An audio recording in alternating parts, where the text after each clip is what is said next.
Primeiramente... Já tá valendo? Alemão, sempre valendo. Opa.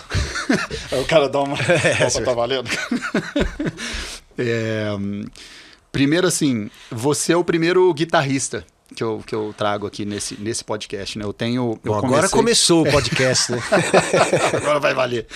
Mas eu tenho falado... Eu comecei falando com alguns bateras, assim, e como chama prática na prática, né? A ideia era meio... Tudo em torno da prática, mas muito mais sobre o processo de desenvolvimento, assim, né? Não necessariamente a prática em si, mas tipo o processo da pessoa, do desenvolvimento daquela pessoa até ela virar o que ela virou, né? E é muito foda te ter aqui, pô, por inúmeros motivos. Acho que o primeiro, porque eu tava com saudade real de você. Faz tempo, muito com tempo certeza. que a gente não se via. E assim, você tem um papel de influência na minha vida muito foda, assim, que é desde primeiro que assim, né, o Sepultura foi a primeira banda que eu fui assistir, que eu quis assistir, né, que é tipo minha mãe e meu pai, como meu pai tocava e tinha muita música em casa, sempre ia em shows assim, mas o primeiro show que eu quis ir assim, né, eu tinha, sei lá, 11, 12 anos, foi em Uberlândia, um show do Sepultura, e eu lembro que no fim do show minha mãe conseguiu um jeito de chamar vocês, e veio você e o Igor, você me deu uma palhetinha, Você né? me falou essa história, eu lembro desse show, eu não lembro desse momento. Imagino que não, óbvio, né? mas interessante como que isso... É porque isso é como é que fala, né? Uma faísca que desagou em várias coisas e eventualmente, né? Eu vejo assim... E tem uma coisa também assim, de falando mais de maturidade hoje, né? De entendimento e também de analisar e pensar em tudo que eu já fiz e como que as coisas foram acontecendo. Existe uma influência muito grande, porque muita gente, quando falam de influências, né, então é natural se esperar que eu fosse influenciado pelo Igor, por exemplo. Né? Então, e óbvio que tem influência. Sem dúvida. Mas é muito interessante porque você é uma peça muito fundamental nessa história. Assim. Então existiu uma coisa de identificação mesmo com os riffs, com como que você construiu sua coisa, a sua voz no instrumento, assim, até se tornar um dos caras que eu mais admiro, e não só pra mim, né, você é o cara que Obrigado, tá Jean. Não, real, né, tipo, isso tem, né, o meu lado pessoal dizendo isso, que eu realmente acho, mas você é o cara que tá na grande liga do mundo de guitarras, né, e você é um cara que tem muito isso, que coincidentemente a gente tava falando do Johan agora, né, de ter essa autenticidade, de ter essa voz e de achar esse lugar de voz ali, que é uma coisa sensacional, assim, e talvez uma das maiores buscas, né, de todo... Pois é, cara, é interessante você falar isso, que eu achei a minha voz, a minha identidade, vamos dizer assim, uma coisa que caracteriza muito o som do Sepultura, por causa da percussão. Por causa da coisa da bateria, né? Porque aquela época ali, saindo do Arise, né, fazendo a turnê pelo mundo, já pensando em coisas do Chaos AD, né, tentar trazer essas coisas da percussão, começar a aprender a tocar alguma coisa, pegar uma cuíca, pegar um tamborim, né, ficar um pouquinho mais interessado sobre isso. E aquela época eu tava muito, assim... cansado de arpejos e não sei o que, e Tony McAlpine, Yngwie Malmsteen, todo mundo foi pra esse caminho, né? Você vê Alex Koenig, né? Nada contra esses caras, pô, esses caras são mestres. Mas pra mim, eu falei, mano, eu não preciso fazer isso pra ser um guitarrista que as outras pessoas acham que eu tenho que ser, né? Então, através da percussão, através de ritmos percussivos, eu comecei a buscar alternativas para solos. Você vê que no Chaos AD, pô, propaganda, aquela coisa dissonante, que começou já no Mass Hypnosis, né? Dead Embryonic Cells, não sei o quê. Então eu fui mais para esse lado. Eu comecei a usar as coisas dissonantes com ritmos percussivos. Né? O começo da propaganda é um... né? Tipo, não tem uma coisa de escala, de arpejo, não sei o que. É uma coisa que segue a coisa da percussão, né?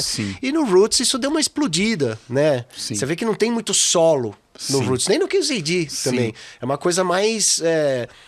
trabalhar mais pra música ao invés de querer aparecer. Total, entre aspas, entendi. eu tenho que ser o Guitar Hero, eu tenho que ser isso, tem que ser aquilo. Não, aquilo não me incomodava. Incomodava eu ter que ser aquilo, né?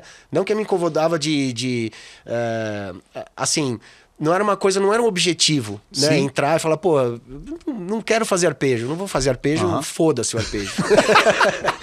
sacou? Não vai ser isso que vai me caracterizar como um guitarrista, né? E você vê que aquilo meio que diluiu. Hoje você tem, porra, os caras, o Satriani, o Malmsteen que ficaram, né? O Steve Vai. E meio que, puta, né? Saiu pra outro lado. O grunge veio logo depois também, que foi uma influência pra mim também, né? 92, 93, bateu época do ali KZD, naquela coisa do Nirvana, do Alice in Chains e não sei o quê. E eu via que tinha muito mais melodia do que coisas técnicas e etc, né? Obviamente aquela coisa do Slayer, das alavancadas e tudo eu sempre mantive, né? Que é uma coisa dissonante também, uma coisa de som, efeito sonoro, né? Então é engraçado você falar que muitas pessoas também, porra, não veem essa... obviedade que pra mim é, né? Sim, óbvio. De você ver, você seguir, né? Essa coisa de não seguir um caminho e ver o que acontece em outras possibilidades, né? E eu criei minha identidade assim, né? Buscando o meu caminho mesmo, né? Sendo incomodado por aquilo, você tem que tocar isso pra ser guitarrista, pra ser respeitado. Eu não quero, foda-se, mano. Eu vi os caras saírem em guitar cover, não sei o quê, isso, meu... ótimo, eu nunca quis isso, vamos dizer assim, né? Pra mim, trabalhar pra música, fazer uma música como o Territory, que tem um solo ali até simples, mas muito marcante. Muito marcante. Né? Ele tá ali, é uma coisa muito forte, porque tem aquela coisa da dissonância, que você tá no ritmo, você tá no pulso, entendeu? Pra mim, isso sempre foi muito mais forte do que... E, mano, e o Max e o Igor sempre me enchiam o saco também, né, mano? Eu falava, pô, fica com esses... E eles tinham razão, entendeu? Porque tava enchendo o saco, realmente. Era tudo... O solo tem que ser isso, o solo tem que ser aquilo, entendeu? Então, essa mistura, né, de um certo veto da banda e eu ter que achar outros caminhos, pô, foi muito bom. Foi muito positivo, muito saudável, entendeu? Pra minha composição musical, como guitarrista e como solista também, né? Enfim. Muito foda. Você, voltando um pouco, assim, não que a gente tenha aqui, né? Mas eu meio que falo isso pra todo mundo, porque pra mim, pro meu ponto de vista, né? Da perspectiva de uma pesquisa, que é mais ou menos o que eu tô fazendo. É muito, muito foda entender como que foi o crescimento disso, né? Então, tipo assim, eu sempre gosto de tentar... meio que contar a história, né, desde o começo, mas a gente não tem necessariamente que ficar preso na linha cronológica. Mas você dentro de casa, como que era a parada, assim, lá no começo, dos primeiros interesses, assim, você já tinha música dentro de casa, nada disso? Como é que era a parada? Sim, muita música. A minha avó, ela nasceu na Eslovênia, veio para o Brasil em 1949. Minha mãe tinha 4 anos, minha mãe nasceu na Eslovênia, né? Depois da Segunda Guerra, enfim, elas tiveram a possibilidade de ficar na Áustria com alguns parentes, ou vir pro Brasil, que tinha uma tia aqui. E, minha avó e meu avô vieram para cá para começar do zero, né? E ela trouxe um violão e eu tenho fitas gravadas. Minha avó tinha 8, 9 irmãs na Eslovênia e era um coral. Elas cantavam maravilhosamente bem. É muito emocionante de ouvir, sabe? E eu tenho fotos da minha avó lá, novinha, tinha uns 20 anos já tocando violão, né? Inclusive, eu comecei a tocar a música com o violão dela. Que eu tenho guardado até hoje. É um violão bem feio, assim, mas ele é lindo. Tem todo um peso. Pô, ali eu comecei a aprender os primeiros acordes, né? Porque eu ia até a casa da minha avó, de bicicleta. Aí a professora Denise, né? Que foi minha primeira professora, era vizinho da minha avó, tinha umas 4 casas pra lá. Então eu ia andando lá, ia fazer minha aula, voltava pra minha avó e minha avó era cobaia, né?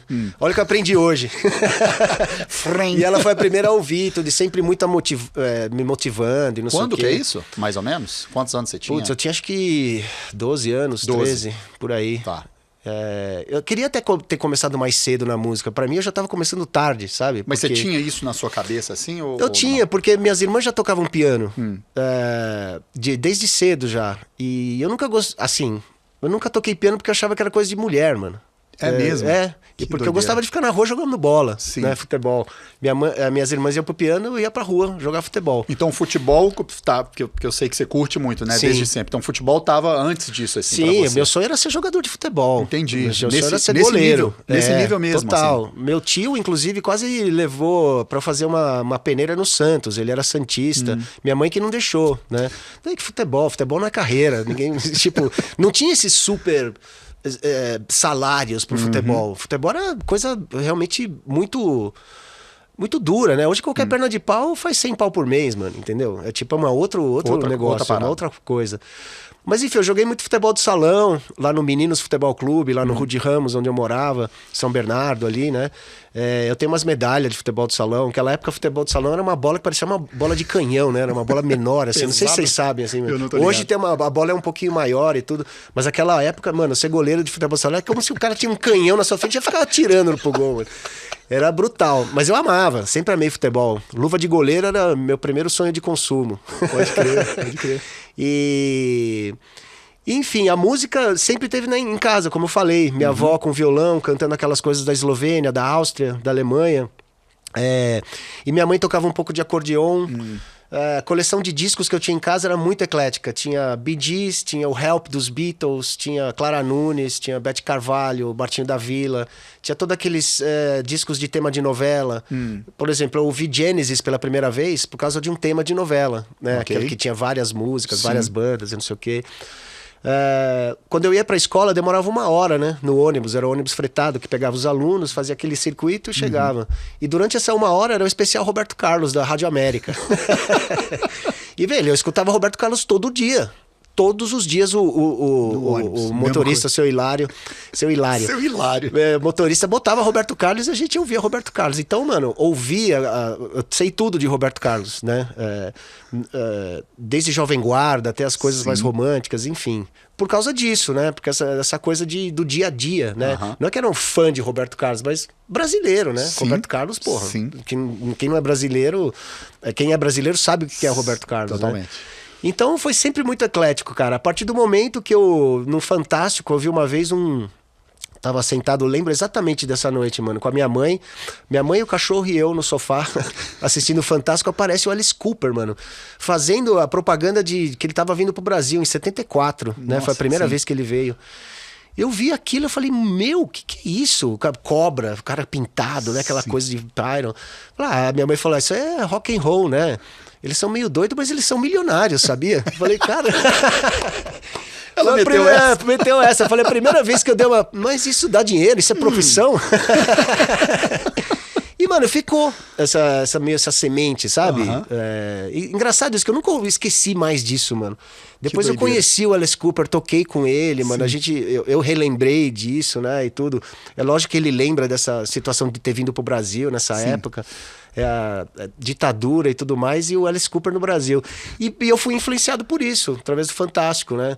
Depois, porra, Mr. Sun, aqueles, né, programas de clipe. Eu tinha um vizinho também, o Edson, que tinha uma coleção de vinil fantástica. Com ele eu conheci, muito do Led Zeppelin, do Queen, Kiss, né? O Kiss era a minha banda preferida. Tanto é que eu consegui ver o Kiss em 83, né? No estádio do Morumbi, mudou minha vida. Aquilo ver de perto, né? Creatures of the Night. Então, música em casa tinha sempre, muito, assim. Meu pai escutava muito sertanejo também, muito Sérgio Reis e Tonique Tinoco. Então, esse repertório eu sei também tudo. Tá tudo ali. Fim de semana era sertanejo em casa, né? E os vizinhos inteiros, a vizinhança inteira ouvia, que meu pai ouvia bem alto. Botava no toco. E vamos embora. O violão, na hora que ele entrou ali, qual que foi o estalo da parada? Foi uma coisa de tipo, igual você falou, né? Que suas irmãs já estavam tocando e aí você falou, pô, preciso tocar também? Ou era uma coisa que... Minhas irmãs estavam tocando, mas assim, fez piano porque menina tinha que fazer piano e balé, entendeu? Era uma coisa meio... A sociedade da década de 70, né? A gente, hoje em dia, eu sou corrigido pelos meus filhos, vira e mexe. Né? Eu acho que acontece com você também. 100%, essa coisa de expressões que a gente usa e que agora a gente está se reeducando, né? Então, assim, o futebol para mim era muito importante, mas realmente o rock, o Queen e o Kiss, que foram... o que me levou a querer ser músico. Eu fui pra aula de violão, eu falei, meu grande objetivo é tocar Starway to Heaven. Ok. Que era uma coisa isso que eu queria saber, entendi. Aí ele falou, tá bom, mas então aprende o Mi maior aqui primeiro. Aprende a fazer pestana, que foi um período dificílimo, né, mano? Muita gente desiste, né? Que não consegue fazer pestana, é impossível, e não vai pra frente. Mas quando você passa, aí fudeu, né? Aí vai. E aí a primeira música que eu aprendi foi a Planeta Água, né? Do Guilherme Arantes, que eu podia cantar, fazer os acordes, minha avó ali de cobaia ouvindo. Sim, mostrando todos os acordes. E eu já tinha essa vontade de fazer violão clássico, sabe? Eu queria saber aprender a ler partitura. Mas, cara, a professora Denise não era de clássico, né? Okay. Talvez se eu tivesse ido para um cara mais específico, que eu não sabia nem onde ir. Sim. Assim, não tinha noção, né? E ao mesmo tempo eu comecei a ouvir coisas mais pesadas, Iron Maiden, Judas Priest, e isso começou Black Sabbath, tudo ao mesmo logo tempo. Nesse momento que você estava aprendendo esses primeiros acordes. Então. Exatamente. Eu já gostava do rock e tudo, eu queria ter banda e etc. Eu queria os amigos, né, da escola. Sim. Então, com os amigos da escola, o Oswaldinho, que acho que você conheceu também, acho que ele tinha uma Yamaha, né, tinha uma puta batera. O pai dele tinha umas empresas, ele tinha uma grana legal e tudo. Então, ele pegou uma Yamaha e a gente começou a nossa primeira banda, chamava Esfinge. Pra tocar cover, mano. Tocar o que a gente gostava. Desde Whitesnake, Twisted Sister, até Venom e Metallica e Slayer. Tudo no mesmo show, a gente fazia de tudo, né? E aí você já tinha pego a guitarra, então. Qual que foi? Quando então, que foi a guitarra foi por causa do heavy metal mesmo, do rock. Né? Você olhava de querer pra tocar Def Leppard, todas essas coisas assim que eu tava ouvindo. Eu lembro na escola, assim, um cara com um patch do Def Leppard na calça, assim, falou, e aí, meu, beleza? Não sei, é o Fabinho Bonatelli, que fez parte da banda. Aí o outro cara, sei lá, com o bottom do Kiss, né? Tinha uns assim que a gente se juntava. Sim, agora, olha essa demo aqui, olha, tem não sei o quê. E Oswaldinho, a gente ia direto pra Woodstock, né? Pegar disco, fazia vaquinha, comprava disco, fazia fita pra todo mundo. Aquela história que é muito comum, né? Sim. Quanto mais você ouve, naquela época, todo mundo fazia isso, né? É muito legal. E aí foi por causa do heavy metal, do rock, que eu quis tocar guitarra. Aí eu falei, mano, perguntei pra minha professora, como é que sai aquele som distorcido? Eu nem sabia que era som distorcido. Como é que sai aquele som, mano? Cadê? Eu peguei a guitarra, típico, né? Cadê? Né? Não era isso que eu tava... Bota no ampli, plim, plim, plim, cadê o negócio, né? Não, que a saturação... Eu falei, puta, eu não sabia nada disso, mano. Aí, beleza. Isso foi a primeira professora que te a falou Denise, disso? Denise. Porque ela tinha a família dela era de músicos, né? Então os irmãos tinham uma banda.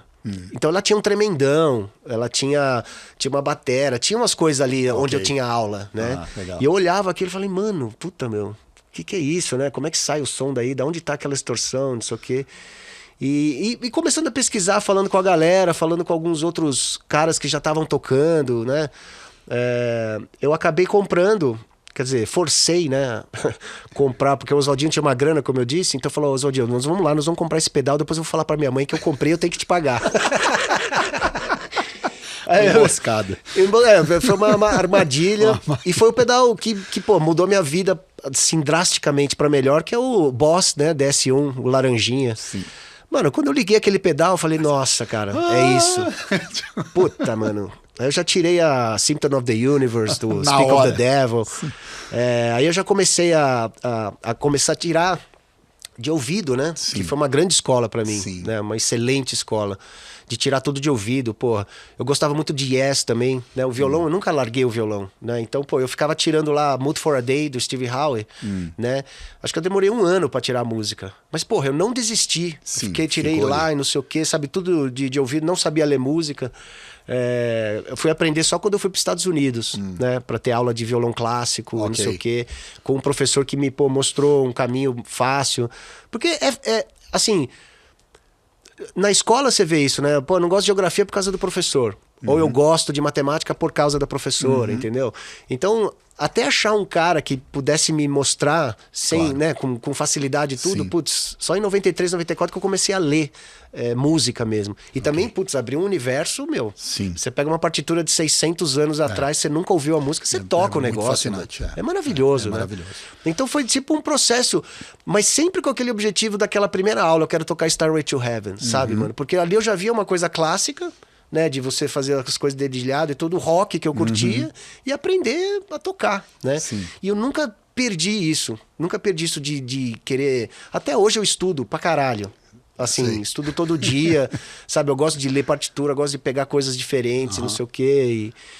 E, porra, é fantástico. Mantém a cabeça muito jovem, né, meu? Você mantém as coisas... E a mecânica também, né? Porque, meu, se você para de tocar violão uma semana... O Segovia falava... O meu público vai perceber se eu não toquei violão durante 3 semanas. Os meus amigos mais íntimos, se eu não toquei durante 2 semanas. A minha mulher, se eu não toquei 2 dias, ela já percebe. Né? O círculo mais íntimo, né? De perceber, assim, né? Então você tem que estar com a mecânica sempre em dia e eu gosto, né? Assim, puta, eu amo música, assim... Acho que não precisava nem falar isso, mas... Sim. Acho que assim, fazendo um paralelo, né? Que a gente estava conversando do Johan antes. Sim. Em você tinha muito essa semente também, né? Da curiosidade, da vontade de... Com certeza. Porque não é tão simples, né? Isso que você falou, né? De ficar, principalmente quando a gente é mais novo, de ficar, sei lá, 1 ano se dedicando a tentar conseguir fazer uma parada, né, mano? É verdade. Tipo assim, 1 ano é muito tempo. É muito. Quando você tem, só que num ano você evolui. Claro. Você não tá na mesma parte. Claro. Você tá ali, tira a primeira parte, aí consegue tocar, não sei o que, vai um pouquinho e vai evoluindo. Mas eu tô falando dessa determinação, né? De tipo, tá ali, escolher fazer isso, tipo assim, mano, eu só vou largar isso aqui quando eu conseguir tocar o negócio. E eu sempre detestei tocar tequinho de música, né, mano? Só que eu vou pegar a música e vou tocar inteira, velho. Fazer tudo. Né? Tipo, assim... para apresentar, né, o negócio inteiro, né? E até hoje, assim, putz, eu tenho essa, assim, de pegar uma partitura, obviamente, é igual o livro, né? Você começa a ler, aí você pega outro, ok, mas você vai indo, mas vai evoluindo, né? Não é uma coisa que você desiste, assim. Então, com a primeira professora até o começo das bandas ali, chegou nesse momento com as bandas que você meio que, aí já não é mais a professora, você chegou a largar eventualmente eu larguei, né, e comecei a ouvir, a tocar Iron Maiden, fiz a primeira banda de cover com os amigos de escola, com o Oswaldinho, com o Fábio, com o Silas Fernandes, né, que é hoje um excelente guitarrista também, professor, mora nos Estados Unidos e tudo mais. O Júlio Cassetari, também, que depois entrou de vocalista. E... Tudo cover, até Tudo aí. cover, só cover. Assim, na verdade, foi cover, nós começamos cover. A gente tocava em festa de amigo. Nós já tocamos em festa junina, lá no clube da associação. Tocamos em Lava Rápido. Meu, onde dava a gente tocava. E tocava o nosso heavy metal de sempre. Qual que era o repertório, mais ou menos, nessa época? Pois mas a gente tocava Fooling, do Def Leppard, tocava Fight Fire with Fire, do Metallica, tocava Breaking the Law, tocava Judas, aquela da Joan Baez lá também, Diamonds and Rust. Era bem amplo, coisas que a gente curtia. Tocava White Snake, o Cassetari gostava muito de David Coverdale e de Purple, tudo isso aí.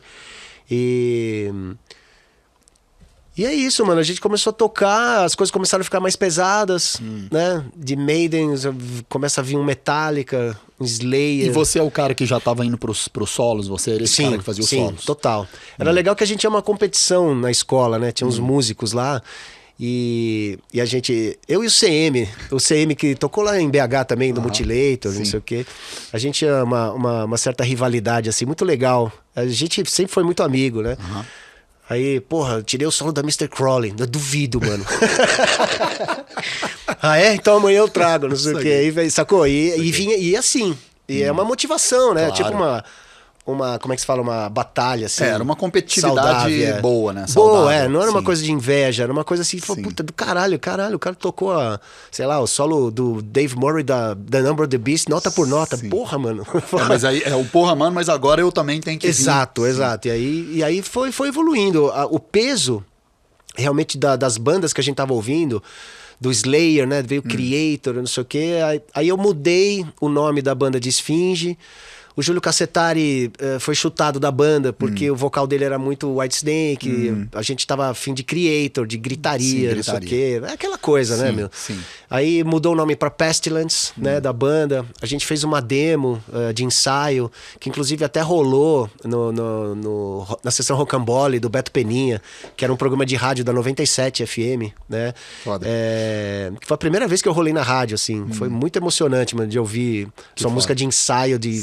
Sim. Não era nem estúdio, era um ensaio. E o era Beto tipo Peninha rolou. Assim, gravou do sensacional. Jeito que tá. E a gente começou a ficar cada vez mais pesado. Inclusive a Slaves of Pain, que é uma música do Sepultura, que foi gravada no Beneath the Remains, eu escrevi junto com o Oswaldinho, praticamente, no Pestilence lá, mano. Era uma música nossa. Uma música nossa que eu não usei na Esquizofrenia, porque eu não quis trazer nada, assim. A gente começou do zero ali. E depois, quando a gente começou a trabalhar o Beneath the Remains, eu trouxe algumas coisas antigas, né, que eu tinha. E a Slaves of Pain a gente tinha até a metade e depois a gente terminou ela juntos ali, né? E cada vez mais pesado e eu cada vez mais focado, querendo ser músico. Os músicos que estavam comigo tinham, né, como eu disse, família com empresa e tudo. Não sabia se queria seguir muito. Tem aquele momento, ou vai pra cá ou vai pra lá. Tava meio no hobby, entendeu? mas não sei. Exato. E também assim, né, o detalhe importante é que aí começou a virar uma coisa mais autoral também, né? Porque até então você tava falando cover, e a pouco é tipo assim, são nossas músicas, nossas coisas. E o cover foi excelente porque me preparou tecnicamente, né? Com certeza. Pô, pra você tocar um solo, sei lá, do Iron Maiden, do Metallica, né? Foi seu estudo. Exato, né? Você melhora bastante tecnicamente, né? E é legal, porque eu já tava fazendo um nome for myself, sacou? Tocando as coisas que eu tava tocando. É engraçado isso, um professor numa escola que a gente foi tocar lá muito, assim, pra crianças de 5, 6 anos, arrumaram um show pra nós lá. E o professor falou, poxa, você tem futuro. Eu falei, eu não sabia o que significava aquilo, entendeu? Mas o cara já tinha visto alguma coisa ali, entendeu? Legal. Alguma coisa que... Pô, acho que esse moleque tá fazendo sério. Esses outros aí estão zoando, mas esse aqui eu acho que tá, sabe? Eu não sei que tipo de característica que eu passei, ou que sendo eu mesmo, enfim. Sim. Mas foi legal ter ouvido isso, sabe? É sempre uma motivação a mais, sabe? De você... E uma certa forma de empoderamento também, né? Porque também já te coloca num lugar de... você começa a acreditar um pouco mais. Total. Você tem essa resposta, mano. Pô, sensacional. Tipo, quase você já começa a ter uns fãs, entendeu? Umas minas, que também era um caminho... Né, de conseguir mulher mais fácil, que sempre fui muito tímido. Tocar esse violão. Toca guitarra. Rola. E aí, então, beleza. Aí a parada começou a ficar um pouco mais séria, a galera começou, os que não iam ser aquilo ali, começaram a... E aí, puta, eu entrei num limbo. Foi bem na época do Rock in Rio, foi 85, janeiro de 85, fomos pro Rock in Rio. Foi também uma experiência sensacional de ver tudo aquilo de perto, né? Mas aí também, puta, já repeti de ano no terceiro colegial. Okay. A galera que tava andando na escola e tudo cabelão, né?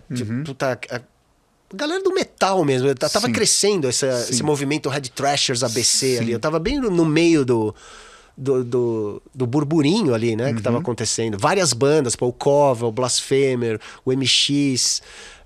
Putz, entre tantas outras que saíram ali do ABC, minha própria banda, né? Sim. E, cara, 85, 86 foi meio limbo, que assim, a minha banda tinha acabado, 86, foi 86 na verdade, né? 86 que tipo, eu tinha repetido de ano, mudei de escola, tipo, a grande maioria da galera que tava estudando singular foi expulsa do colégio, porque não sei o que aconteceu lá, enfim. Toda aquela galera do metal, tiraram tudo ali. E eu tava assim, não sabia o que fazer, mano. Eu não sabia o que fazer na faculdade, não queria estudar, assim... Talvez propaganda e marketing, que era uma coisa que eu imaginava fazer, que foi uma coisa que cresceu muito no Brasil, né? Sim. Desde 86, assim, pô, é um dos principais do mundo, enfim. Mas foi bem essa época, 86, que o Sepultura veio, né? Começou... o Morbid Vision saiu, eles vieram fazer o show do Venom, foi quando eu conheci o Max e o Igor... né, e eles vieram fazer show eles vieram com um Mutilator, na verdade, no Shock Bar, lá em Santo André, que, pô, rolava altos shows de todas essas bandas underground, não sei o quê. Mutilator veio, lotou, e o Max e o Igor vieram junto, eu conheci eles lá. E em 86 teve o show do Venom, né, que o Sepultura abriu em Minas Gerais, aqui teve o Vulcano, em São Paulo. E toda a galera de São Paulo foi pra lá, ficou na casa do Max, não sei o quê, 50 pessoas... Eu não fui nessa balada, 50 pessoas dormindo lá na casa do Max, foi louco demais as histórias. E logo em janeiro de 87 foi quando eu fui passar férias em BH, com o Paulinho, justamente pra passar com os caras lá. O primeiro cara que me recebeu foi o Jairo. O Jairo Guedes, fiquei lá na casa dele, depois fiquei no Paulo. E fiquei lá fazendo uma via sacra. Então, né? De férias, assim. Não de tinha férias, nada a ver com nada, fui no ensaio dos caras. Eu curti a parada. E no ensaio eu já peguei a guitarra, toquei uns Creator, uns Slayer com o Igor. Os caras ficaram... Caralho, mano, o cara sabe tocar Hello Wait, sei lá, esses negócios. Sim. Os caras só tocavam Hellhammer, né? 3 notas, o caralho. Sim. Com todo respeito, viu? Mas os caras não tocavam essas coisas mais técnicas, assim, né? E o Igor, porra, soltava, ele já ia atrás, já tocava tudo aquilo, né? Então eu e o Igor, a gente teve uma conexão muito imediata, assim. Foda. Não pessoal, incrível. A gente sempre teve umas rixas fortes, assim. É mesmo? Mas musicalmente, cara, parada... puta, velho, era muito, muito conectado. A gente fazia muito fácil. Onde a gente sentava pra tocar, mano, o negócio fluía. E sentia essa química, né? Beleza, fui pra BH, festa, fiz os lances lá, tudo. Voltei com o próprio Sepultura pra Santa Isabel, que eles tinham um show em Santa Isabel. Que é esse show aí que falaram que eu era o hold do Max, não sei o quê. Na verdade, eu fui hold. Eu não... Fui lá pra ficar, sei lá, do lado do palco agitando. Eu lembro que até quebrou uma corda, eu entrei no palco, tem um vídeo, inclusive, um VHS que eu entro no palco, pego a guitarra, acho que eu troco a corda, não sei o quê. E, mano, foi muito legal isso que... logo depois o Jairo saiu e eu tava sem banda e eles tinham essa coisa do ensaio, essa química. Pessoalmente também a gente se deu bem, né? Sim. O Paulo e todo mundo, não sei o quê. E eu acabei entrando na banda, mano. Foi tipo... Então conectou uma coisa com a outra mesmo. Muito, assim, muito. Foi o timing de tudo foi, sabe? É muito louco isso, você faz em retrospectiva, né? Parece que as coisas foram organizadas dessa forma, né? Tipo...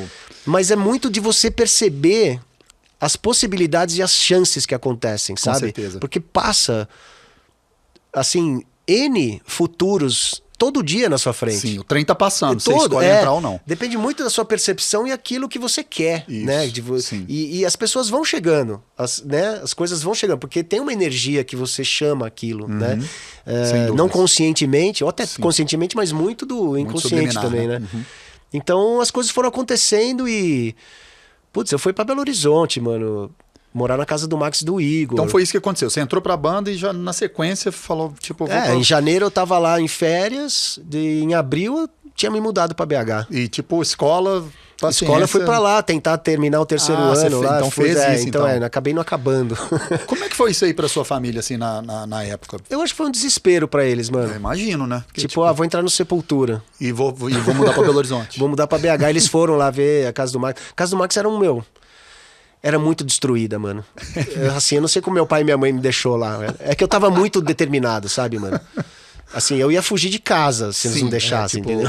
Ou deixa, né? Mano, pra mim era tão óbvio, mano. Tipo, olha, mano, olha aqui, sacou? Isso que eu quero, isso que vai acontecer. Os galera lá de São Paulo não tinha esse sangue nos olhos de ser banda, sabe? E quando eu vi o Max, o Igor e o Paulo lá, mano, eles estavam com o mesmo sangue que eu, né? Assim, tipo aquela vontade realmente de tocar fora do Brasil, de fazer tudo aquilo. Entregar o que tiver que entregar. Exato, mano, sabe? E foi muito motivante pra mim e pra eles também, sabe? Acho que foi muito frustrante o Jairo ter saído naquele momento, sabe? Sepultura tava crescendo, né? Tava conquistando o seu espaço já, até internacionalmente. O Borivoy já tinha colocado Sepultura no fanzine, né? Enfim. Mas aí, assim, o Sepultura realmente foi sei lá, uma mudada de... um shift. É um shift, uma mudada de, puta, eu vou aqui, eu vou sair de casa, vou morar não sei aonde, com umas pessoas que eu conheço pouco. E fui, entendeu? Fui com o apoio da família. Minha mãe abriu uma conta no Bamerindos, um banco que nem existe mais. Tinha lá meu talãozinho de cheque.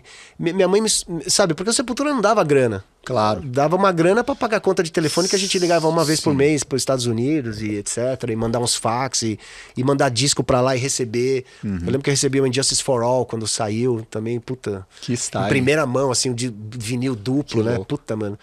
Então, fiquei 2 anos em BH e depois a banda inteira se mudou pra São Paulo, né? Em 90. E aí, depois, como que foi esse processo? Daí já foi logo na sequência a composição do Esquizofrenia? Então, Esquizofrenia foi, mano, eu já cheguei, o primeiro ensaio que a gente teve quando eu mudei pra lá, foi o primeiro riff que eu escrevi. Vamos fazer uma Chemical Warfare, né, do Slayer, que era tipo essa ideia, né? De fazer um riff, fazer outro riff, entra parada e não pode, não sei o que, tudo ali. Nossa, e a partir dali, porra, a química foi foda. O Esquizofrenia é um disco muito louco, né? Muito técnico. Sim. Eu acho que do Morbid Visions para Esquizofrenia dá para você sentir uma diferença brutal. Salto brutal. Não só porque eu entrei, mas porque a evolução deles também. Sim. Né? Pela vontade deles também de fazer uma coisa diferente, mais técnica, mais creator. Sim. Né? Aquela coisa do Pleasure to Kill, que é um disco que influencia. O Sacrifice, né? Uma coisa. Até os punk que a gente tava ouvindo, que eu não gostava, que eu comecei a ouvir quando eu entrei na banda. Tipo English Dogs, Dead Kennedys, eram uns punk que os caras sabiam tocar, né? Sim. Tocavam bem. Então a gente queria fazer uma coisa um pouco mais técnica, assim, né? Fazer coisa com dedilhado. Sim. Pô, a influência do Randy Rhoads, né? Fazer The Abyss, não sei, fazer todo aquele... E o Esquizofrenia, a gente, assim... trabalhou em todos os detalhes, né? Capa dupla, fomos tirar foto na Anchieta, escolhemos a fonte das letrinhas, ficamos lá horas escolhendo qual foto que, sabe, ia pro tudo, mano. Foi maravilhoso. E o Esquizofrenia realmente foi um marco, né? No metal nacional, assim, que até então nada tinha se comparado à qualidade, né? De tudo que a gente... Colocou o sarrafo até o em outra... rótulo, sabe? Do vinil. Sim. A gente colocou especial e não sei o quê. Tudo, assim. Foi muito legal, mano. Foi um processo maravilhoso, assim. Foi muito motivante de saber quando a Esquizofrenia saiu, as coisas começaram a acontecer rápido. Foda. Pô, em um ano depois a gente já tava assinando com a Roadrunner. É isso que eu ia perguntar. Né? 88. Então, depois gravou o disco ali, cuidou de tudo, fez o máximo que dava pra fazer ali. E aí, como que foi isso? Foi vários shows no Brasil? Como que foi? Sim. O que aconteceu ali? Vários Vocês shows chegaram no aí pra Brasil. fora já de cara ou não? Não, Esquizofrenia não. Todo o Brasil. Só Brasil, mas assim, Brasil que a gente nunca tinha feito antes, né? Fomos pra Caruaru, foi meu primeiro show com Sepultura, em Caruaru, Campina Grande, depois fomos pra Porto Alegre, tudo numa tacada só, assim, São Paulo, enfim. Turnezona Brasil. Turnê, Brasil, e o disco saiu lá fora, uma gravadora alemã lançou o disco pirata, né? O Esquizofrenia, Shark Records. Assim, a gente não ganhou nenhuma grana, mas o nome do Sepultura foi, mano, espalhado, entendeu? Preparou demais, assim, o terreno. Aí a Roadrunner ouviu, né? O Max foi, né, com o Borivoy lá para Nova York,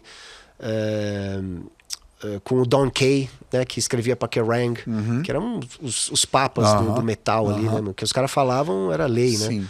E o Max foi muito bem assessorado, deixou o disco na Roadrunner, deixou ali na Metal Blade, umas outras coisas. Só que o Monty Conner, que trabalhava na Roadrunner, era muito conectado com o Borivoy e o Don Kay. E o Monty Conner pegou. Falei, vamos ver o que acontece, vai. Se os caras estão falando que tem alguma coisa. Só que assinou assim, né? Nós assinamos um contrato na encruzilhada com o demônio. Sim. A gente daquele jeito. Tem um contrato assim de 7 anos, mano. 7 discos, 7 anos, não, 7 discos. É uma coisa que ninguém faz, mano. Assim, era um absurdo. Só que, o contrato da encruzilhada que botou a gente no mundo. Sim, né? A gente eventualmente conseguiu renegociar, enfim. Sim. E sair da Roadrunner eventualmente. Mas foi um período muito difícil também, porque a gente queria fazer o disco que a gente queria, só que a Roadrunner, mudaram o logo. Ninguém consegue ler esse logo do Sepultura. A capa que a gente escolheu. A gente queria gravar fora do Brasil. Não dá. Pelo menos trouxeram o Scott Burns, né, pro Brasil. Pelo menos usamos o melhor estúdio do Brasil na época, que era o Nas Nuvens, né, por causa do Cabeça Dinossauro, do Titãs, que a gente amava, aquele disco, né, enfim. Então a gente conseguiu fazer, não o sonho, mas, já um upgrade absurdo, assim. Sim. E o Beneath the Remains saiu e foi um sucesso fantástico no underground, né? Foi de cara, assim? Foi, mano. Assim, sentiu. A galera já... Foi um disco que realmente pegou de jeito, assim, sabe? E aí, com o sucesso do Beneath the Remains, a Roadrunner, obviamente, começou a ouvir a gente, né? Ouvia... Tanto é que o Arise a gente também fez tipo com Esquizofrenia. Fez tudo do jeito que a gente quis, né? Do jeito que a gente imaginava. E no Beneath the Remains, logo na sequência dessa sensação, né, do negócio causar esse burburinho da galera aqui no Brasil falar, nossa, a parada tá em outro nível. Foi ali que começaram as idas para fora, os primeiros shows fora. O primeiro show foi da turnê do Beneath the Remains. Verdade, a primeira turnê era para ser em junho e julho, no verão, só que o Frank Blackfire tinha saído do Sodom, o guitarrista, né? Tinha saído, deixado os caras na mão, e a turnê foi adiada mais para setembro, né?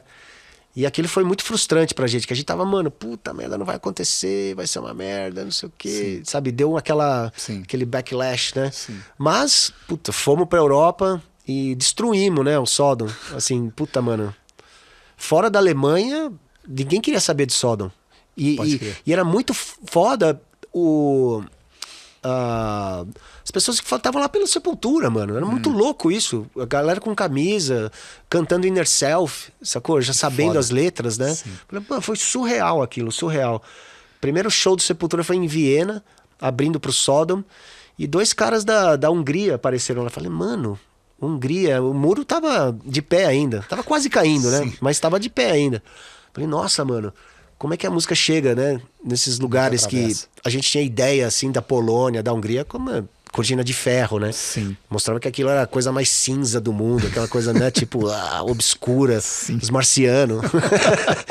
Né? Era muito louco. Aí chega 2 caras da Hungria lá, nós viemos de Budapeste aqui pra ver vocês só, mano. Camisa do Beneath the Remains. Falei, caralho, aquilo me deu um negócio. Eu falei, puta, acho que a gente tá fazendo algo que vale a pena. Você acha que isso foi aquela... Você acha que isso tá ligado àquela sensação de tipo... de realização? Você acha que foi o momento que você falou assim, caralho, mano, a parada é isso mesmo?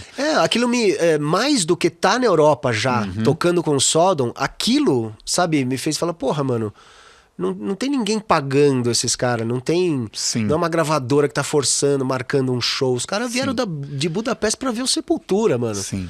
Tipo, e a partir dali, vários... Os alemão lá, o Jorg, você lembra do Jorg, né? O cuzão número 1, cuzão número 2, enfim. Apareceu ali, mano, naquela época. Os caras pegavam o carro e seguiam o ônibus. Assistia 7, 10 shows. Sim. Ia pra vários shows na Alemanha, não sei o quê. E a gente acabou criando uma amizade, né? Com essa galera que acompanhou o Sepultura desde o primeiro dia, né? Ali da turnê. Sim. A gente vê esse povo até hoje, que é muito legal, cara. Muito legal isso, que acompanha, né? Desde o início, assim. E puta, motivação, né, lá em cima, meu. Galera pensando que o Brasil só tinha samba, né? Só tinha negros, enfim, ou só tinha índio, sei lá, as ideias que os caras tinham. Mas é por isso que a gente começou também a colocar coisas do Brasil, né? Não só na música, mas nas letras também, né? Falar de São Paulo, falar da brutalidade policial e do caos e não sei o quê. E tudo aquilo que a gente vivia no dia a dia, né? Da cidade, que a galera achava que a gente tava numa rede... Né? Gostaria também, mas... Só abrindo um parênteses rapidinho, por curiosidade, assim, enquanto isso estava acontecendo, a sua dedicação assim, pro instrumento, existia algo além que você estava fazendo? Você estava... Onde que você estava? Cara, sempre. Assim, eu mudei para BH, o Jairo foi o cara que mais me ajudou, mano. O Jairo foi sensacional por ter recebido a gente no meu primeiro dia lá. Primeiro show eu usei a guitarra dele, que era uma Fender. Ele me emprestou pra levar lá pra Caruaru. Guitarra novinha, sem ciúme, sem nada. Foi sensacional. E, mano, o Jairo, vendo essa minha paixão pelo violão, né? De tocar, já tocava algumas coisas do Yes, né? Como eu falava, não sei o quê. Mano, ele me deu várias fitas de coisas do Segovia, de coisas do Bar, coisas não sei o que, sabe? E eu comecei a ouvir aquilo também mais, né? Coisas que eu nunca tinha ouvido falar. E também tentar tirar as coisas, não sei o que. E foi muito legal isso, cara, de ver o apoio, né? O Jairo saiu da banda, mas ele não tinha essa coisa, eu quero que os caras se fodam, entendeu? Sim, total, que é o que você espera, né? Você imagina, tipo assim, o cara saiu e ficou meio E ele queria fazer outra coisa, queria fazer uma coisa mais melódica, enfim, fazer uma coisa mais glam, né? E outras coisas, etc. Então, esse estímulo que eu tive também foi muito legal. O Marquinho, né, o guitarrista do Chacal, também gosta muito de música clássica, gosta muito de Malmsteen, de Randy Rhoads e tudo. Então, eu senti uma conexão ali né, das coisas que a gente ouvia. E quando eu fui para os Estados Unidos, eu falei, puta, eu tenho que estudar, mano. Eu tenho que fazer esse negócio direito, sabe? Saquei. Não posso demorar um ano para tirar uma peça, por exemplo, né? Então, até esse momento ali dessa primeira turnê na Europa e tal, que você tava realizando toda essa parada de banda e tal, até ali você tá de ouvido, todas essas coisas clássicas, tudo que você... O seu entendimento tava no pegar eu ouvi umas coisas do violão e falei, mano, como que o cara faz isso? Parece que tem 3 violão aí, entendeu? Falei, e você tinha tempo pra sentar? Você dava uma praticada? Ou essa coisa na estrada foi mais... Dava uma praticada, mas assim, muito muito eu, assim, não tinha nenhuma noção, assim, de violão clássico, de sentar, achava uma frescura ficar sentado daquele jeito, isso aqui. Depois eu percebi que nada de frescura. Tem um porquê, né? Então, eu tocava muito nômade, assim, muito gypsy, né? As coisas mais de ouvido, e tentava tirar as coisas aqui. Depois, lá nos Estados Unidos, que, pô, eu comecei a aprender a ler partitura, a conhecer muito mais de Heitor Villa-Lobos do que eu estava aqui no Brasil. É uma doideira isso, de Egberto Gismonti, muito respeitado lá fora. Baden Powell, né? O Rafael Rabelo, e todos aqueles caras ali, que aqui no Brasil era uma coisa tão underground, né? E lá fora os caras, putz, mano, Villa-Lobos... Aí eu conheci o Léo Brauer, conheci o Fernando Sor, né? O Francisco Tárrega... Todos esses grandes compositores do violão, né? Que faz parte do estudo, né? E aí eu entrei de cabeça, né? Até hoje não tirei. Até hoje eu tô aqui. Você, então, depois dessa turnê, voltou pro Brasil, a Sepultura já estava em outra... Você sentiu já essa diferença do impacto, né? Porque como foi a primeira saída, assim... Sim. Você sentiu essa diferença de tipo assim, nossa, agora o público brasileiro meio que tá olhando pra gente já com outros olhos, assim. A turnê não foi tanto. O que fez, assim, o Brasil começar a perceber o Sepultura foi o Rock in Rio de 91. Né? Porque em 90 aí a gente tava começando a fazer as turnês mais intensas lá fora. A gente voltou pra Holanda. A gente fez o Dynamo Festival, que foi o nosso primeiro grande festival outdoor, assim. Em 90 fizemos vários shows pelo Brasil, etc. E aí em 91... 90 a gente foi pro final do ano gravar o Arise na Flórida. Eu lembro até hoje a Glória, nossa empresária, ligando pro nosso quarto falando que a gente tava confirmado no Rock in Rio. Caralho, mano. Foi surreal, mano. Imagino. Foi assim... Eu tinha ido no Rock in Rio, né? Sim, pois é. Era uma coisa inimaginável tocar no Rock in Rio, né? Você foi lá ver todos os grandes que... Eu fui lá em 85 ver o Ozzy e tudo, que era o meu grande ídolo e tudo. E em 91 a gente tá lá no palco, mano. Assim... com o Judas Priest, né? O Guns N' Roses e todo, o Megadeth, etc. Mas foi muito intenso isso. E a partir dali, tudo bem, a gente tinha saído numa chart, né? Na New Music Express, na frente do New Order. Nossa, velho. Galerinha aqui do Brasil, a galeria Coach, né? Como assim? Mas quem que é esse Sepultura, velho? Isso aqui é do Brasil. Já deu um primeiro impacto, entendeu? Aquela galera da Biz e não sei o quê, né? Que sempre viu heavy metal meio assim, Som 3 e etc. Mas o Rock in Rio realmente foi o que, botou o Sepultura no mapa. Tocamos Orgasmatron. O Orgasmatron ficou muito conectada com o Sepultura, né? Ganhamos depois o prêmio com a MTV. E aí a turnê do Arise foi... O Arise foi um disco... como eu te falei, o disco que a gente queria ter feito desde sempre. Sabe? Com tudo que a gente queria mesmo. Vamos para os Estados Unidos gravar com o cara que a gente quer, o estúdio que a gente quer a capinha. Era aquela... Ainda estava um pouco na transição do CD, né? Pro vinil. Então era legal a gente trabalhar o CD, né? Ainda a gente tinha aquela concepção de lado A e lado B. Né? No KZD você já vê que não tem muito isso. Né? Que perde um pouco dessa magia, né? De você ver o lado B, abrir o lado B com uma música forte, especial e tudo. Mas enfim, o Arise foi do jeito que a gente quis também. A gente tava com a Glória, né, de empresária, uma gravadora totalmente confiando na banda, investindo tudo que a gente precisava. E o Arise foi, putz, mano, onde o Sepultura entrou pro mapa, né? Você acha que esse, pra você, de sensação, é o ponto de virada? Total, assim? Total. Até hoje, você vai lá nos Estados Unidos, a galera que encontra, pô, na High School Days, a Rise é o que, Derek, por exemplo. Derek conheceu Sepultura através do Arise, né?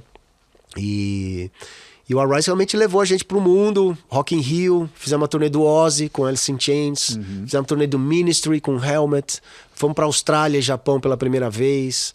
Cara, foi living the dream que a gente não sabia nem que dava pra sonhar. Pode crer. Sabe? De você ver um Ozzy. Foi a primeira vez que você tocou com o Ozzy? Foi nessa turnê? Foi nessa turnê aí. O Ozzy passando, a gente passando o som, o Ozzy passando de bengala no palco, assim, todo mundo paralisado. Mano, foi foda, mano. E Alice in Chains também foi lindo. A gente teve uma grande amizade com o Lane, né? O vocalista. Sim. Ele não sabia do nosso ônibus lá, tava sempre lá com a gente, não sei o quê. Massa. Foi lindo, cara. Foi muito legal ver o respeito, sabe? Que Primeiro pra essa coisa exótica de ser do Brasil, mas também o nosso profissionalismo, cara. A gente sempre foi muito profissional, cara. Entregar, né? Tava sempre na hora certa, no lugar certo. Ó, vocês têm que estar lá, não vai... Sabe? Muito profissa, mano. Sim. A gente fez nossas doideiras, óbvio, mas independente disso, o horário do show, essa coisa de entrevista, de passagem de som, de não perder voo. Puta, muito profissa, cara. Acho que a gente sempre foi muito responsável nesse aspecto, sabe? Muito foda. Eu lembro do impacto disso. É interessante, né? Porque várias vezes eu penso sobre o que aquele disco, seja qual for, né? Como que ele bateu. Porque hoje em dia você escuta, você tem aquela memória afetiva e tudo mais, mas quando você escuta aquilo pela primeira vez, e eu lembro de ter um pouco dessa perspectiva, né? De saber que era uma banda brasileira que estava fazendo aquilo e o disco chegar daquele tamanho, né? É muito doido, cara. Porque isso, por si só, assim, já era uma parada de motivação, né? Foi a turnê do Arise, né? Sim. Que a gente conheceu, que você foi lá, né? Sim, mas sabe, o impacto do lance disso poder ser, sabe? É tipo, isso era uma... Cara, nós tocamos no ginásio de Ibirapuera, na turnê lotado. Lá em Uberlândia, um ginásio lotado. Lá no UTC. Era tipo arena. Sim, A gente tava num nível de arena no Brasil, bizarro, assim, mano. Bizarro. Cara, o cartaz desse... maravilhoso. Cara, um cartaz lindo. com uma foto foda pra caralho. Era muito, tipo, impondo uma coisa... Então, o Rock in Rio foi em janeiro, né? De 91. Sim. E, porra, né? O Brasil realmente fala, caralho, esses caras, mano, que estão tendo esse sucesso internacional. Coisa que se falava só de Carmen Miranda, talvez, né? Mutantes, e olhe lá. E olhe lá, né? Porque não era não era dessa grandiosidade, né? Era nichado. De repente, esses brasileiros aí fazendo um puta barulho e conquistando um terreno que nenhum outro brasileiro tinha conquistado. Sim. E já em 91, né? Vocês tinham consciência disso? Você tinha com você, assim, a consciência do tamanho dessa parada na época, assim? Não, cara. Não? Depois que você foi entender o... Cara, a gente... Não é que é consciência, a gente tomavam, tipo, os caras de Budapeste, sabe? É um tapa na cara, caralho. Aí, de repente, você tá lá no Rock in Rio, no backstage, chega o Rob Halford, querendo conhecer a gente. Sim. É outro tapa, mano. Sim. Caralho, o que esse cara quer saber? Como assim, né? Ele quer saber do Sepultura, que coisa. Foi um cara, até hoje, muito amigo nosso e tudo. Mano, assim, um deus do metal, né, cara, querendo conhecer a gente lá. E isso realmente botava a gente e falava, caralho. E a gente viveu muito isso, sabe, cara? Eu lembro de tudo com muito carinho, assim. Foi um momento que a banda tava muito unida, sabe? Foda. E em toda a relação também com a Glória, com a gravadora. Foi um momento muito mágico, assim, sabe? Sim. Essa época do Arise até o começo do KUZD, que aí as coisas começaram a mudar um pouco, né? Saquei. Então, e aí, com o All Rise, já é o fim não o fim, né? Mas durante o All Rise que foi essa mudança para os Estados Unidos, ou já a hora que acabou o ciclo e foi entrar no KUZD? Não, foi logo depois do Arise, em 92, mais ou menos, que a gente começou a fazer essa mudança para os Estados Unidos. Tá. E aí o Max também nessa turnê começou a se envolver com a Glória, né? Que foi um choque para todo mundo também. Lá na Rússia... rolou um monte de coisa lá e eles começaram um relacionamento lá. E aí começaram também os problemas por causa disso, né? Sim. As coisas começaram a... Cada um, sei lá, tentando viver o seu sonho particular. Sabe? Vendo uma chance, talvez, de fazer certas coisas, etc. Enfim. Que acaba sendo uma separação, né? Daquilo que você estava falando antes. Foi o começo de uma ruptura ali também, sabe? Ao mesmo tempo que a gente estava começando a nossa identidade musical, KUZD, Roots, que colocou Sepultura num patamar diferente, nossa coisa de organização sempre foi muito caótica, né? Sepultura tem uma história... Até pouco tempo atrás, depois da gente ter mudado tudo, uma história caótica. Você viveu muito bem isso, né? De perto, né? Sim. Então foi um processo muito difícil, né? Porque a gente... Assim, eu queria tocar guitarra, mano. Sim. Não façam isso. Quer dizer, toquem guitarra, mas... Quer dizer... É o que eu faço com o Johan hoje, mano. Cadê a planilha? Quanto você gastou pra fazer... Veio no estúdio aqui, apagou não sei quanto de música... E ele tá nessa, entendeu? Foda. Isso me deixa muito mais aliviado, sabe? Porque faz parte. Uma coisa que eu negligenciei durante muito tempo, eu paguei caro por isso depois. Muito caro. E, enfim, tive a minha experiência, hoje sou muito mais organizado, Sepultura tá no melhor momento não dá nem pra comparar, né? Sepultura, assim, tudo que aconteceu com a Patrícia, eu ter que sair da turnê, achar um outro guitarrista, em 2 horas nós resolvemos tudo. Foi surreal. Surreal. O que me deu muita tranquilidade de voltar e resolver, enfim, ficar com a minha família, etc. Em outros tempos seria um caos absurdo, um caos em cima de um caos, entendeu? Muito drama, muita coisa não muito objetiva, muito profissional. Então a gente passou por tudo isso durante o Arise, Chaos AD, né? Colocar filho, o Max e o filho na capa de revista e não sei o quê. Sabe, desvirtuou um pouco do que era o Sepultura de verdade, sabe? De fato, uma ruptura. E começaram a tomar proveito de uma situação. Foi uma atitude mesquinha, na verdade, né? Ao invés de crescer juntos, né? Que eventualmente isso seria, né? Natural. Não sei, tem que mostrar isso, tem que botar, enfim. E tanto é que aconteceu o que aconteceu no Roots depois, que não deu pra aguentar, segurar e explodiu, né? Sim. Mas tudo começou meio que aí, né? Nesse grande sucesso, né? E as pessoas tendo outros planejamentos, né? Outros planos, né? Para pessoais, assim. Mas nesse momento foi essa mudança, né? Para os Estados Unidos. Como que foi? Você já tinha isso na sua cabeça em algum lugar, assim, de... Eu sei que vocês tinham esse ideal de, né? O ideal de banda de conquistar o mundo, né?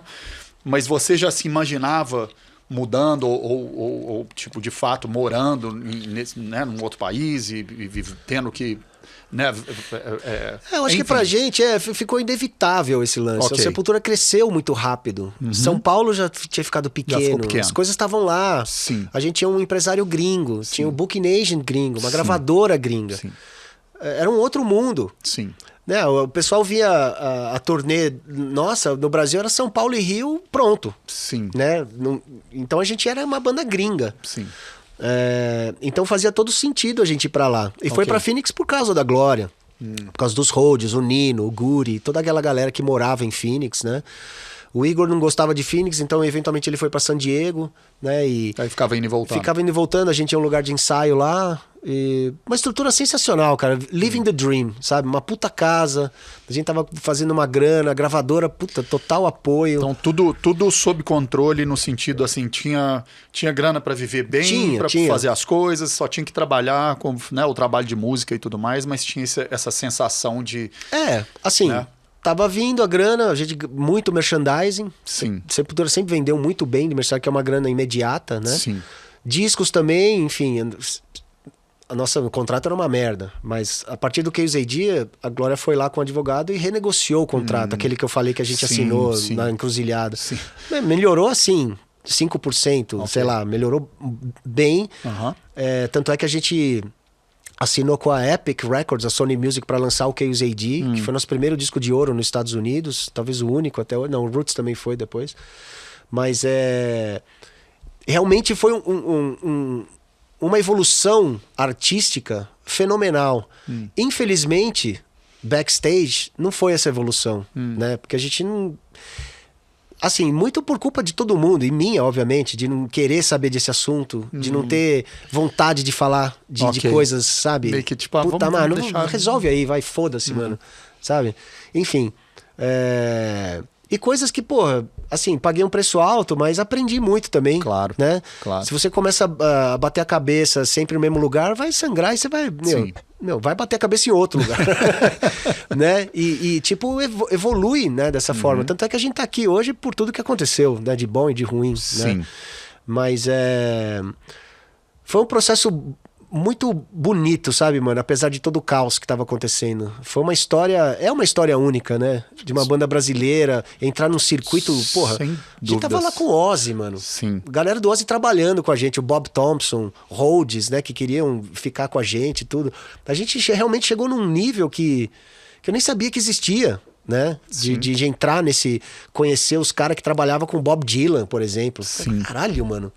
É muito perto, dá medo, né? Você sempre... bom, aí assim, mudaram para os Estados Unidos. Quanto tempo vocês ficaram nos Estados Unidos ao todo, assim? Eu morei lá durante 10 anos. 10 anos. Inclusive, desde, quando o Max saiu da banda e tudo, eu continuei um tempo lá. Você continuou. Continuei. Entendi. Então a gravação do Chaos AD que não foi lá, né? Vocês foram... Fomos lá para País de Gales, A gente tava bem britânico, né, nessa época, assim. A gente tava ouvindo, obviamente, muito Sabbath, Led Zeppelin, aquela coisa do The Mission, New Model Army, tanto é que a gente gravou o New Model Army. Sim. E trabalhando com o Andy Wallace, né? Sim. Grande mestre. E a gente foi pro Rockfield Studios, mano. Pô, tem até no filme do Freddie Mercury, né? Sim. Eles gravaram a Night at the Opera lá, entre tantos outros, mano. Então, no Chaos AD a gente fala, mano, vamos viver nosso sonho, cara. Vamos ser o Ozzy, vamos ser o... Foda. Tanto é que eu fiquei hospedado no quarto que o Ozzy ficava hospedado no Rockfield Studios, né? O Ozzy ficava aqui, falava, beleza, é isso que eu quero. Vou cagar aqui e vou vomitar aqui também, nessa mesma privada. E foi, assim, um sonho, né? Rockfield putz, mano. E a gente tá gravando lá, chega o Roy Thomas Baker pra pegar um equipamento lá, pra atrapalhar a nossa gravação. Rapidinho aqui, galera. Caralho, esse cara gravou Queen, né? Putz, meu, assim, o Black Sabbath tava gravando num estúdio que era do Peter Gabriel, sabe aquele que tem o rio atrás? Sim, nós fomos lá visitar também. Os caras não estavam lá, mas tava tudo ali espalhado, não sei o que. Até roubei uma palhetinha do sala. Desculpa, sorry. Falei pela primeira vez isso. Não, mas Então, cara, a gente ia no pub onde o Robert Plant e o John Bonham sentavam pra tomar uma. Tava eu e o Paulo lá tomando uma. Sim. Falei, mano, tipo... Inspiração máxima. Nossa, mano, tempo a gente inteiro, tá aqui, né? respirando e pisando no mesmo solo, sabe? Vivendo aquilo muito intensamente. Foi maravilhoso, cara. O Chaos AD foi, assim, também um disco... apesar das coisas já estarem acontecendo ali, né? Com o Zion e tudo aquilo, Glória Casada e etc. Puta, meu, o trem, né, que tava movendo aquilo era muito forte, sabe? Foda. As coisas, meu, Chaos AD foi... onde finalmente acho que o Sepultura mostrou uma identidade Sepultura. Até o Arise era muito comparado ainda a Slayer, aquelas outras bandas, 100%. que a gente gostava, pô. Sim, né? lógico. Mas a gente queria ter o nosso som, né? Sim. Então a turnê do Arise, tudo aquilo que a gente passou, tocar com Ozzy, conhecer toda aquela galera, toca com Minister, coisa industrial, muito forte aquela época, né? Não sei se você lembra também. Sim. Todas aquelas bandas com aquela pegada mais, né, industrial, meio Ministry mesmo, né? Também no Chaos AD você tem um pouco disso, né? Tipo, dessa pegada industrial. E a gente começou a usar os lances de percussão, né? Colocar o Sepultura num lugar diferente, exclusivo, né? Uma coisa... um som que ninguém estava fazendo. Sim. Né? Misturando o Brasil com aquela coisa mais pesada. Como como que era a conversa? Existia se é que existia, né, uma conversa direta sobre isso, ou foi uma coisa meio naturalmente vocês foram entrando nessa? O Sepultura nunca teve planejamento, conversa de planejamento, né? Sepultura... Vamos fazer, vamos. O Max tinha umas ideias, eu tinha as outras, e a Glória ia lá e fazia. Então foi uma ebulição mesmo, a parada. Foi acontecendo mesmo. Tem coisa boa por isso e tem coisa ruim, né? Sim, que é uma coisa da organização e não sei o quê, direcionamento, mas era tudo muito espontâneo. Isso eu acho isso fantástico. Que eu tô falando, dessa parte da parte artística mesmo, assim, né? Cara, a Caiôs, por exemplo, né? Eu sempre escutei muita música sertaneja, como eu disse, com meu pai e tudo. Sempre gostei muito da viola caipira. Inclusive tenho uma viola, etc. E eu, a Patrícia, o Max e a Glória fomos num fim de semana para Sedona. Sedona é um lugar maravilhoso, que fica algumas horas de Phoenix. Red Rocks, sabe? Aquelas pedras. Meu, surreal, maravilhoso. Espíritos floating all around. Eu levei meu violão, o Max levou o dele. Uma máquina de DAT portátil, que era minha. E a gente foi pro terreno, sei lá, pro deserto ali. Deserto, deixamos as mulheres no hotel, eu e o Max pegamos o carro, fomos pro deserto achar um lugar. E, cara, lá a gente fez a Caiôs juntos. Né? Eu acho que ele até tem essa gravação ainda. E a Caiôs foi o quê? Uma inspiração de Led Zeppelin, né? Aquela música Friends. E The Mission, né? Aquela coisa das oitavas e não sei o quê. E com a coisa brasileira, né? Da sertaneja. Essa foi a nossa intenção. E então era isso. Você vai, vamos lá, vamos fazer. Não tinha muito planejar, vamos fazer uma música assim. A gente já tinha um gosto, mas vamos fazer uma jam e gravar. E dali surgiu a primeira raiz, né, da Kiowas, né? Mas a gente já tinha vontade de fazer isso, de uma coisa percussiva, de não usar distorção. Por quê? Por causa de Led Zeppelin, por causa de The Mission. Sim. E que a gente sentia o peso daquelas composições sem a distorção. Né? Ou a intensidade daquelas composições, né? Então a gente queria fazer algo parecido. É louco pensar assim, porque para muita gente, né, que tá tentando se achar musicalmente ou artisticamente, né, igual a gente está falando o tempo inteiro, na verdade a gente falou no começo, né, esse lugar de autenticidade, esse lugar da sua voz, né? Da sua voz. E nesse caso a gente está falando da sua voz individual e como banda, né? Sim. Porque muito mais como banda, assim. Então, achar isso é uma coisa... Talvez seja a maior busca, né? De todos os artistas, né? De qualquer arte, né? Ao mesmo tempo, é muito doido porque não é utópico a gente pensar nessa busca em si, né? Tipo assim, eu buscar a minha própria voz, né? Isso que eu ia falar. Não é uma busca, né? Primeiro que você já tem uma descoberta, voz, né? Tá ali já. Sempre esteve, né? Só precisa achar uma maneira de usar isso, né? De ser você e etc.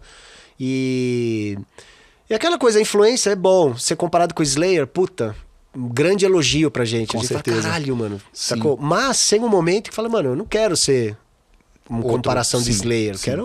A gente quer ser nós, né? Sim. Mas tem que ser natural, porque você começa a forçar. Tanto é bom, se a gente faz, por exemplo, começa a usar percussão e já faz um roots antes do Chaos AD, ia ser uma coisa completamente forçada, sem sentido, sabe? A gente precisa ser... Quero muito botar um tambor aqui. Mano, exato. Qual que é o instrumento brasileiro? Berimbau, então põe, né? Então, na turnê do Chaos AD, a gente já colocou os negócios no palco pra gente tocar junto. Sacou na Kiowas. Sim, eu até vi um clipe outro dia do Serginho. Pantera. Exato. Sim. E que aquilo virou um momento que dá pra colocar qualquer um no palco. Sim. Entravam nossos convidados, entravam os caras do Pantera, entrava família. Entendeu? Vai lá, bate no tambor e participa, entendeu? Foi muito legal isso, foi muito, assim, agregador, sabe? Tem uma coisa que anda junto com isso também, né? Que é um pouco subliminar, né? Essa coisa de agregar, total. Né?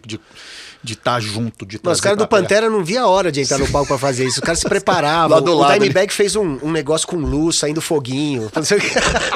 Só pra ir lá puta, mano. Os caras se preparavam pra fazer esse momento. Que é maravilhoso, né, mano? Os caras estão mais excited pra fazer isso do que o próprio show dos caras. O show foda-se, a hora que era um momento muito legal, cara, sabe? Que todo mundo participava, assim, e, mano, você entra pra dar umas pancadas ali e sai do palco com uma adrenalina absurda. Ainda mais pra quem não tá acostumado com isso, mano. Puta, inesquecível, né? Sim. Então, pô, até hoje eu encontro gente que fala, pô, lembra aquela vez, o quê? Não lembro, mas, puta, eu sei que foi. Sei que rolou, né? Sei que aconteceu. E aí, então... Beleza, enquanto vocês estão lá nessa época ali nos Estados Unidos, aí fizeram o Chaos AD e tal, então você estava falando, né, o tempo inteiro que esse momento foi o momento que você começou a estudar, né? Exato. Quando durante esse processo aí, que foi esse primeiro contato, quem que foi essa pessoa? Foi uma escola? Como que foi essa... Eu tava lá em Phoenix, morava eu e a Patrícia na casa do Steve Edelman, um amigo nosso, antes da gente ter nossa casa e tudo, né? Aquele processo, né, de adaptação, etc. Escadinha. E eu perguntei, mano, assim, fui atrás, eu quero aprender, quero estudar. E aí, através de amigos, eu cheguei no Michael Bard, que estudava na Universidade do Arizona ali, bacharel, para ser bacharel em música e no violão. E eu comecei a ter aula com ele, mano, particular. Direto, particular. E até na faculdade algumas vezes, estudava ali, puta, ambiente maravilhoso, né, mano? A biblioteca da faculdade, de pegar a partitura. Falei, puta, mano, que foda isso. E eu pude participar um pouco disso, pegar um pouco desse clima, né? Eu nunca estudei numa universidade, mas foi muito legal ter participado desse clima, assim, das salas de ensaio. Você passa um cara de um violino, outro piano, não sei o quê, senta na sua ali, fazer o violãozinho. Muito legal. E a partir do momento que eu comecei a ler partitura, puta, como eu disse, né? Abriu o mundo. E eu lembro, no Chaos AD, na gravação lá, eu tava estudando, mano. Eu tava lá gravando o Paulo, eu tava lá estudando os pés. Mixagem também, tava lá no meu quarto, tocando, não sei o quê. Era uma época que eu comecei a realmente pegar direto, assim, e até hoje não larguei mais. E aí a parada ficou junto com você? Direto, total. Tanto é que eu escrevi umas peças, né, lá pro Roots depois, né, a Itzari, muito influenciada pela coisa do Chavantes e tudo, né, muito Egberto Gismonti, também aquela coisa do bordão mais baixo, né? Aquela coisa... Sim. E fui mais pra esse lado também naquela época, né? Beleza. Passamos desse momento, né, que você entende, é quase como se fosse abrir uma nova janela ali, né? Porque agora você tá tipo janela gigantesca. E aí dentro disso nunca teve um processo parecido com a guitarra. Tipo assim, o que eu tô tentando dizer é o jeito que você toca a guitarra acabou sendo uma coisa que vai andando junto com a banda. Sim. Muito mais do que o violão. A sua parte de estudo, mas... Eu nunca tive aula de guitarra. Isso, é isso que eu nunca tive um professor de guitarra elétrica. Sempre estudei violão. Todos os meus professores foram de violão. E eu aprendi guitarra ouvindo meus ídolos. E aí desenvolvendo aquilo com a própria banda e total destrinchando enquanto a parada tá... Exato. Obviamente muita influência do violão clássico, né? De melodias e algumas estruturas, né? Mas... aula de guitarra mesmo eu nunca tive, eu só tive aula de violão. Assim, a guitarra sempre... Do momento que eu comecei, eu sempre ensaiei tudo. Sepultura, sim, como eu disse, era muito profissa, mano. A gente ensaiava todo dia. Sacou? Era bater cartão, ensaiar todo dia. A gente não trabalhava, porque a nossa família realmente deu aquele suporte, né? Tanto a minha como a do Paulo e a Vânia, né? Suporte total, vai lá, faz o que vocês têm que fazer e as respostas vieram vindo muito rápido, né? O sucesso aqui, não sei o que, as coisas começaram, então eles viram que, pô, a gente fazia aquilo com verdade mesmo, não queria só, não vou trabalhar, só vou ficar tocando guitarra, não era isso. A gente tava sempre dedicando muito tempo. Virou, né? A profissão mesmo. Muito. Sim. Então era o nosso trabalho, realmente, né? Então a família viu isso, muitos dos meus amigos, né, que tocavam também, não tiveram esse apoio da família, tiveram que eventualmente dividir o dia por um trabalho, para pagar conta e etc. Isso atrapalha demais, né? Enfim, a gente teve esse privilégio do apoio da família e... O que a gente tava falando mesmo? Não, só tava falando desse momento, dessa nova janela que abriu e do quanto você praticou de fato guitarra ou não, né? Não, guitarra, sim. Guitarra de praticar é o que eu digo. Todo dia no ensaio. Tocando o tempo inteiro. Etc. Sim. Mas não é uma coisa que você pega e eu sempre gostei de tocar cover, né, mano? Então, tipo, sei lá, tem um show lá pra tocar com os amigos, eu vou lá, tiro as músicas. Tiro a Sept, tiro, sei lá, o que precisar. Sim. Metal Allegiance, eu toco bastante cover. No Kisser Clan, toco bastante cover, né? Então, isso é uma coisa que eu faço até hoje. Quando que isso... É porque, assim, né? Nesse momento que a gente tá falando, né? Nesse período aí desses 10 anos dos Estados Unidos, né? Que a gente tá falando do auge, da Sepultura chegando num lugar que é tipo, tá no... Sim. E aí, quando que você começou a tirar um pouco, né? Sair um pouco do Sepultura para ir para essas... Porque você é esse cara que eventualmente virou o cara que quer tocar com todo mundo, claramente. O arroz. Tá afim de estar ali, né, tirando coisas e com outras pessoas, experienciando essa outra parte, né? Quando que isso começou no meio dessa história? Você lembra, mais ou menos? Cara, eu acho que foi depois que o Max saiu da banda, que me deu um... Assim, foi um choque pra todo mundo, sabe? Apesar de a gente estar vivendo aqui,lo todos os problemas, a gente nunca imaginava que ele teria uma atitude, né, dessa, sabe? De, vou sair, fuck you all e vou fazer o meu, entendeu? A partir dali deu uma chacoalhada, sabe? Sim. Não só assim musicalmente, assim de banda, mas assim de vida tudo, né? Tanto é que, pô, eu fiz uns investimentos lá depois que eu perdi uma puta grana, enfim, só fiz merda, né? Tentando falar, preciso de uma outra vida, eu preciso pagar conta. Foi isso? Interessante você falar, só pra porque foi um difícil, a gente devia uma grana, foi complicado demais, mano, sabe? Então, foi um momento de reafinar tudo, né? Vida pessoal com um monte de negócio.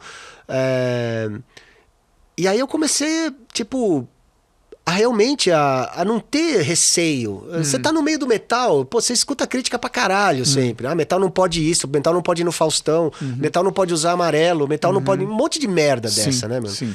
E a partir dali eu comecei a jogar um foda-se, mano. Porque eu tenho o privilégio de conhecer tanta gente, sabe? Eu gosto de tocar. Por que não? Por que não tocar com outras pessoas? E aí até que em 2002, realmente, quando eu comecei a fazer o Blame Blame lá, as minhas jams do Blame Blame, tocar Purple, tocar as coisas lá com vários amigos, chamei Júnior, chamei não sei o quê, e misturar esses estilos, tocar com sertanejo, etc. Mas foi após aquela ruptura, né, de reconstruir, de achar o Derek, de achar outros produtores, mudar de gravadora. Todo esse processo. Aí, tipo, abriu possibilidades, né? O que, no final das contas, foi muito bom. Com certeza. Acho que é por isso que as pessoas não podem ter medo dessas situações ou tentar evitá-las. Sim. Porque aonde você vai aprender é aí. Sim. Dói, é difícil, é estressante, mas você tem que passar por isso, mano. Não adianta. Sim. Você não vai se reconhecer na sua zona de conforto.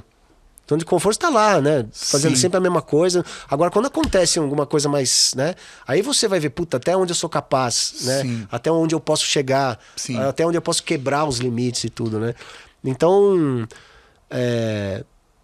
e acho que foi muito bom porque eu comecei a me reconhecer um pouco mais.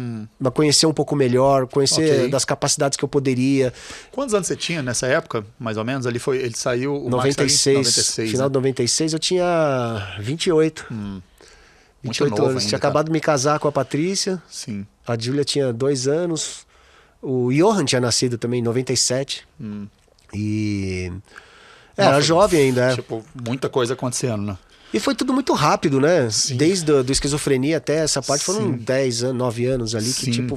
Tudo muito intenso, né? E a partir dali, pô, a gente começou a ver um monte de merda que a nossa estrutura tinha, coisa de imposto, de pagamento. Um monte de coisa que eu, assim, sempre detestei, né? E eventualmente eu comecei a aprender. Você teve que lidar também. Tive que lidar com isso, chamar a responsa. Sim.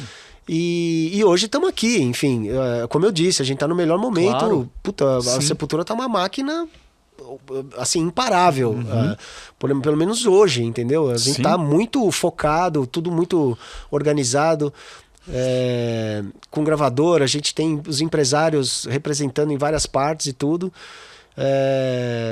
E ali eu resolvi realmente ampliar, né, os horizontes e tocar com todo mundo porque eu sempre gostei de fazer aquilo, não foi uma coisa também forçada, eu tenho que fazer isso. Claro. Uma coisa natural. Entendeu? Mas um pouco também igual você estava falando, né? De aceitação também, de certa Exato. forma. Né? Aceitar. De largar uma coisa e falar, mano... Muito do que eu tô fazendo hoje, né? Depois da experiência que eu tive com a Patrícia, de perder minha esposa pro câncer e todo o processo, o movimento Mãe Trícia que eu tô fazendo, né? De se falar da morte, de se falar de cuidado paliativo, de se falar de testamento vital...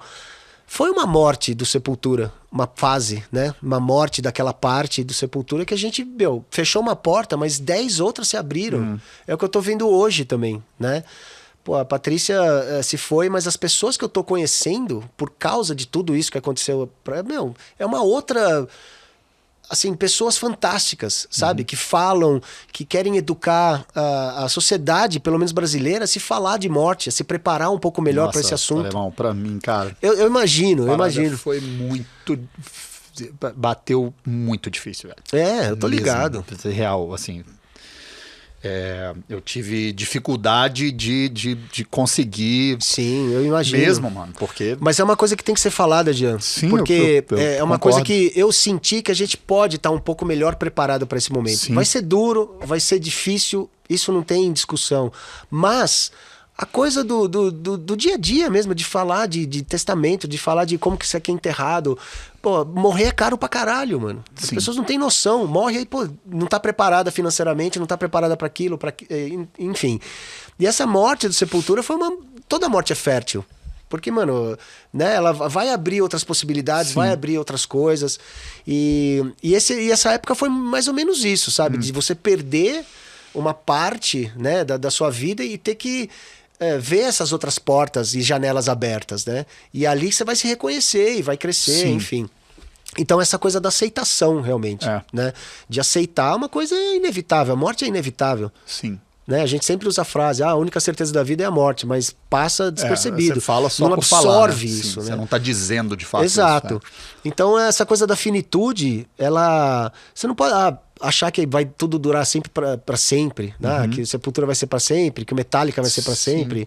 Talvez o Kiss vai ser pra sempre. Eu acho que o Kiss vai ser pra sempre. Mas não tem pra sempre. Sim. Né? Viver o momento com intensidade, com amor, com respeito. E é isso que eu acho que sempre me manteve, acho que sabe, com a sanidade em ver tudo isso que aconteceu na minha vida e continua acontecendo. De, tudo é um privilégio, sabe, meu? As coisas boas e as coisas ruins, porque é um equilíbrio de tudo, né? É agradecer a Deus e ao diabo. É um equilíbrio, sabe? Não existe só um nem o outro, né? As coisas não são separadas. Elas acontecem tudo ao mesmo tempo, né? Uma coisa que você acha que é boa, que tá fazendo o bem, sei lá, pode estar fudendo alguém. Sim, né? Total. Então tudo faz parte, né? E acho que essa aceitação do Max ter saído, a aceitação das mudanças, foi muito positiva, mano, sabe? Essa coisa de não querer achar um clone do Max, um cara que parecesse com ele, ou que soasse como ele, entendeu? De achar um cara completamente diferente, de não tocar nada velho. A gente só começou a tocar coisas do Max quando o Derek tava na banda em turnê. A gente não fez teste do cara cantando Roots ou Refuse to Resist. Com todo respeito, qualquer um pode chegar lá, tá pronto o negócio. Entendo, né? Perfeitamente. Nós mandamos uma demo sem vocal, sem letra, sem nada e sem directions. Ó, faz aí. Como é que foi essa... Mandaram pra onde? Como que foi o processo em si? A gente tinha o Borivoy nos Estados Unidos, que fez uma pré-seleção de demos, né? Que a gente falou, mande sua demo. Foi falar. Então é isso que eu queria saber. Foi falado, gente, mande sua demo. Mande sua demo. Na Europa a gente tinha alguém lá que eu não lembro quem, que também fez essa pré...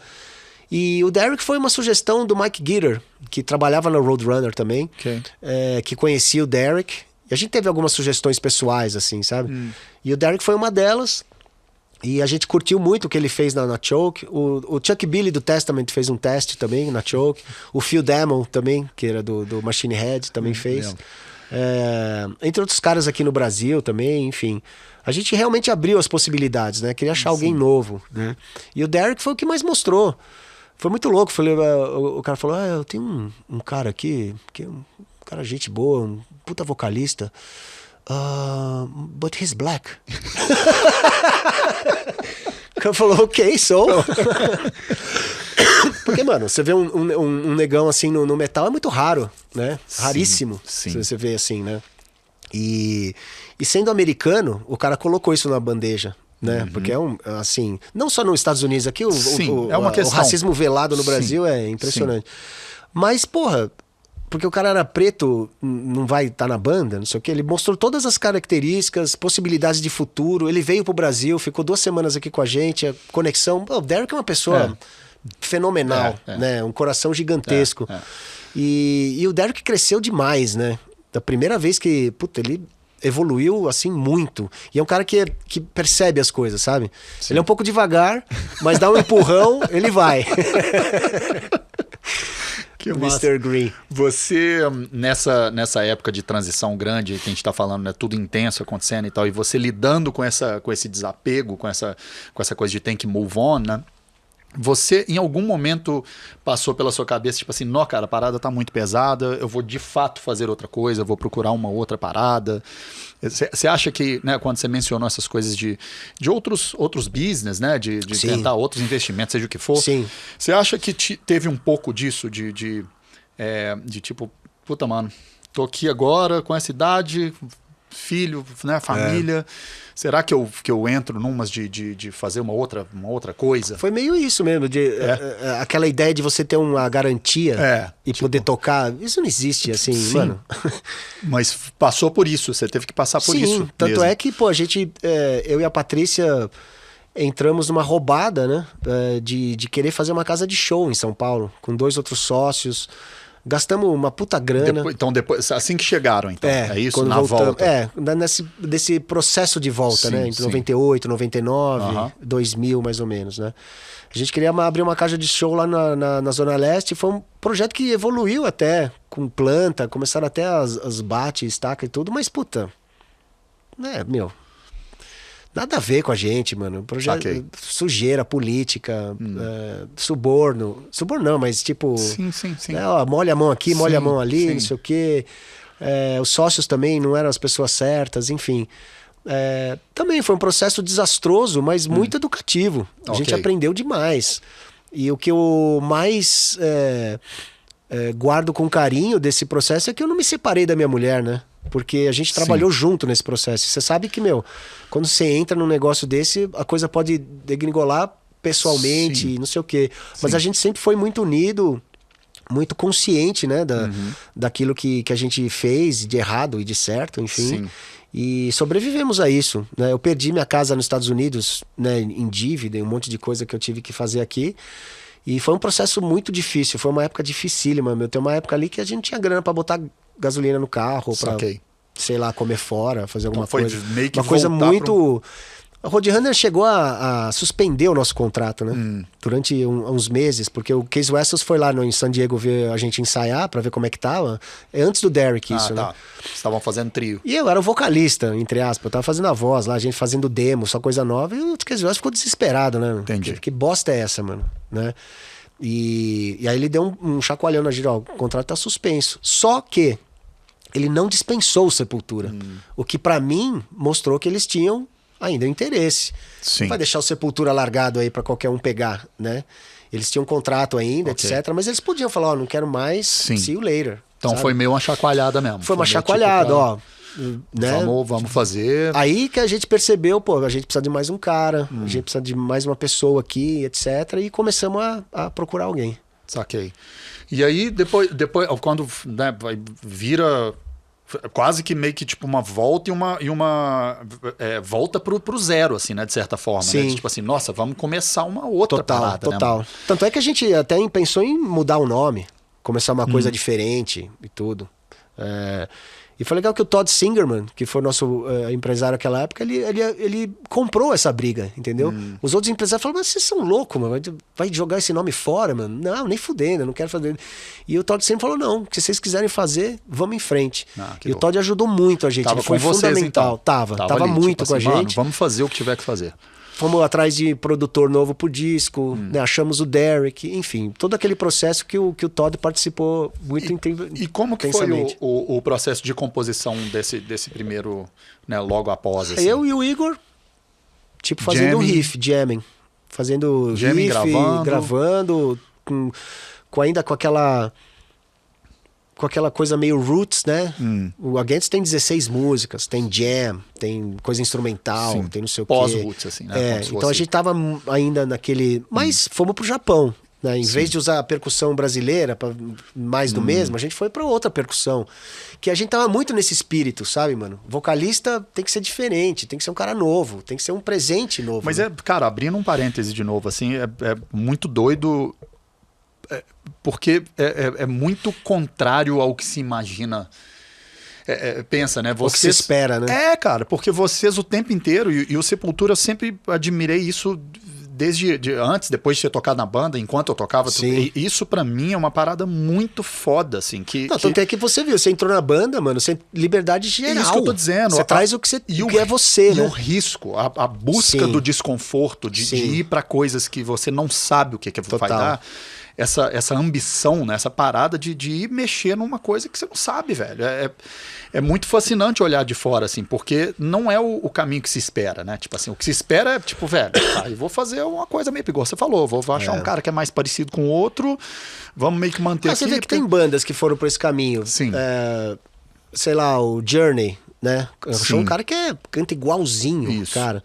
Mas, por exemplo, Van Halen não. Van Halen foi para outro caminho. Que é fantástico. Muito foda. Eu lembro que eu não gostei quando eu ouvi a primeira vez, porque, David Lee Roth, você tá naquela outra. Mas depois, você vê, era o que tem que ser feito mesmo. Esse respeito ao presente. É o respeito ao presente. Você não é mais o Edward Van Halen de 78, mano. Você é o cara ali de 80 e não sei o quê, entendeu?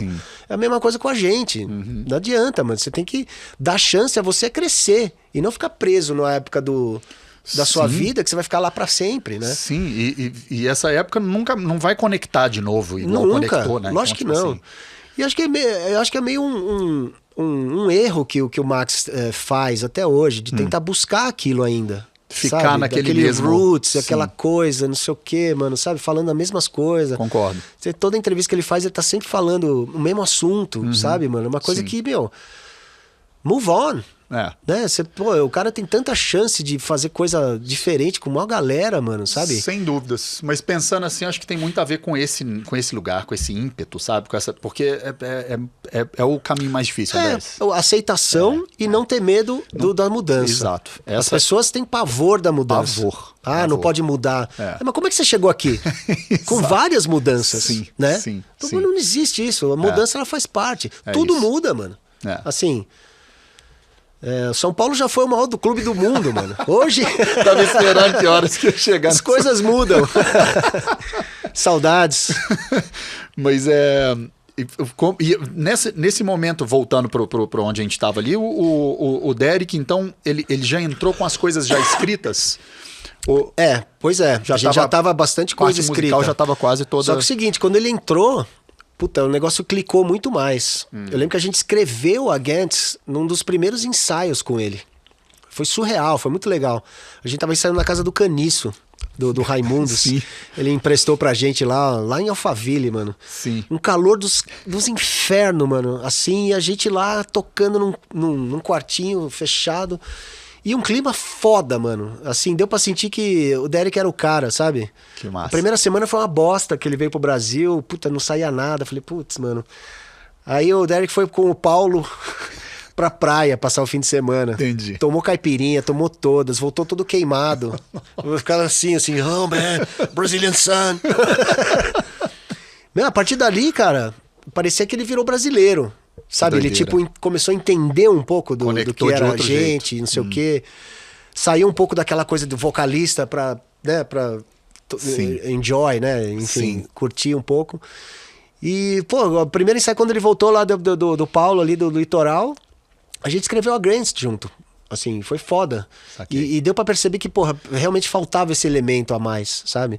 Mesmo ele estando lá, não escrevendo, ou não falando nada, ele tava ali gritando com a gente, algo, sabe? Né? Exato. Tipo, a peça, a química. E ele que tocava guitarra também, né? Obviamente não thrash metal, e inclusive até nos primeiras turnês ele entrava com a guitarra, tocava alguma coisa e tudo. Mas eu falei, Derek, assim, pra você tocar Sepultura, mano, você tem que passar pelo thrash metal, né? Você tem que tocar o Kill 'Em All, o Raining Blood e o Bounded by Blood inteiro. Eu falei isso pra ele, mano. Critério, tá aqui. São esses 3 discos. Aliás, é isso aí, mano. Você quer tocar thrash, você tem que tocar esses 3 discos, mano. Back to back. Não tô falando nem de solo, tô falando de ritmo, só da mão direita aqui, mano. Porque foi a minha escola. Ainda é a minha escola, esses caras, esses mestres, né, do thrash metal. E aí eventualmente, ele obviamente nem pegou nenhuma música dessa. E não é o estilo dele também, né? E aí ele acabou abandonando a guitarra e começou a fazer a performance muito mais solto no palco, né? Tem muito mais presença, tocar percussão. Deu também, muito mais etc. liberdade ali, né? Liberdade, Me fala do você agora, assim, né? Que depois que você começou esse lance de tocar com várias outras pessoas, você foi fazer várias coisas com grandes bandas, com grandes artistas e tudo mais. Qual que é o critério de preparo para isso, né? Porque até então, do que a gente estava falando, todo o seu estudo e tal, ele estava nesse lugar ali do violão clássico e tudo mais, e a guitarra era uma coisa de tipo assim, velho, vou tirar de ouvido ali e fazer, e a coisa foi se desenvolvendo por isso, né? Na experiencial, né? Tipo, a parar de chegar, tocar e fazer. Quando você foi chamado para, né, fazer shows, ou seja com Titã, seja com Paralamas, seja com outros artistas no Brasil, como que é a sua preparação disso na sua cabeça, assim? A minha preocupação realmente sempre foi o volume e distorção, né? Porque, mano, assim, eu não quero chegar assustando, mas também não quero assim, perder a característica do que eu sou, né? Sim. Então esse sempre foi o grande desafio. Continuar falando a língua que você fala. Exato, falar a língua em outros países. Né? Tipo, e ser compreendido com isso, né? Então, pô, foi sensacional. Tudo isso, pô, eu toquei com todas essas bandas, cara. Fiz turnê com Nando Reis, fiz turnê com Paralamas, com Titãs. Puta, mano, tudo que você falou aí, já toquei com tanta gente, com Chitãozinho Chororó em estúdio, e com Sandy Júnior. E, cara, você só aprende, né? Porque, assim, você realmente... Não é questão de pisar em ovos, mas é questão de se achar, sabe? O seu lugar. É como futebol mesmo, sabe? Onde você joga? Eu gosto de jogar no gol. O cara não vai me botar na lateral direita. Sim, né? sim. Tipo, tem uma característica ali que você tem que faz parte do time, né? Então eu me acho. Falo, ó, o que eu tô ouvindo, aonde que eu posso, né? Eu lembro uma vez o Titãs gravando o disco Domingo lá, e chamaram o Igor, né? O Charles chamou o Igor pra fazer uma participação e eu fui junto lá pro estúdio pra ver e tomar todas. E, puta, uma zona. Aí os caras resolveram me chamar pra tocar também. Falei, puta merda, mano. Tocar o quê? Eu já tava meio bebão, não sei o quê. Era o Jack Endino, o produtor, né, mano? Aí falou, faz essa música aqui. Meu, eu peguei a guitarra, parecia o Kerry King. O Jack Endino... No, it's not that. Tipo, mas eu também, assim... Eu joguei um foda-se, né? Sim. Aí depois eu fui, né? Aí até achei aonde fazer, não sei o que, junto e achei tudo lá. Mas foi tipo uma... Assim, jogar pra eles, tipo, ó, olha o que é possível. O que é possível fazer, né? Tipo, e eu fui total Sepultura ali fazer, né? Sim. Mas quando eu vou tocar com os outros mundos, eu não vou total Sepultura. Eu vou né? Tipo, vou ver... aonde que eu posso me encaixar, onde que cabe um solo mais forte, onde que cabe uma percussão, uma distorção mais forte, enfim. Sim. Onde eu tiro a mão, onde eu jogo um dedilhado, né? E é legal pra caralho, mano. Acho que esses limites, né? Eu falo do efeito MacGyver, né? Quando mais limites você tem, mais criativo você tem que ser, né? Sim. Você tem poucos elementos pra fazer o negócio acontecer. Sim. Então na música é muito isso, né? Sim. Você tem esses limites, mas putz, vai lá. E a partir daí, desses limites, você realmente é criativo e acha coisas sensacionais pra fazer, mano. Porque você se auto... Como é que se fala? É um desafio, né? 100%. Desafio de você realmente ser você com elementos diferentes. Sim, né? Eu lembro da gente gravando o Alex, que é meio um pouco disso, né? Você chegou com a ideia de fazer Laranja Mecânica, aí vamos ler o livro, vamos entender como que é esse ambiente, e aí você tem os limites, né? Você tem esses limites. Cara, o disco é um disco temático, né? Ele tem uma ideia, ele tem uma coisa assim, então... Você não pode fazer qualquer coisa. Então, pensando no disco, no Laranja Mecânica, a gente tava naquele mundo. É como se a gente tava ali, tomando aquele leite lá e, mano, e saindo na porrada. Enfim, tudo aquilo, naquela essência, né? Aquele sentimento. E eu gosto muito do Alex, mano. É um disco muito diferente. Sepultura. Ele é muito, assim... Ele é bem gravado pra caralho também. E eu acho que a gente conseguiu representar bem, né? A coisa do Laranja Mecânica, principalmente pelo livro, né? Sim. E não muito pelo filme, que o livro é bem mais explícito, né? O livro é brutal. É brutal. É olho saindo não sei o quê, osso quebrando. É muito mais intenso. Assim. E sêmen com sangue, não sei o quê. Não, é brutal. Então foi muito forte, bem mais forte que o filme, porque o filme não é explícito, né? Sim. Mas ele é psicologicamente é foda. Sim. Aí que tá o desafio do Kubrick, né? Totalmente. De você pegar um negócio, transformar naquilo, mas sem perder a violência, né?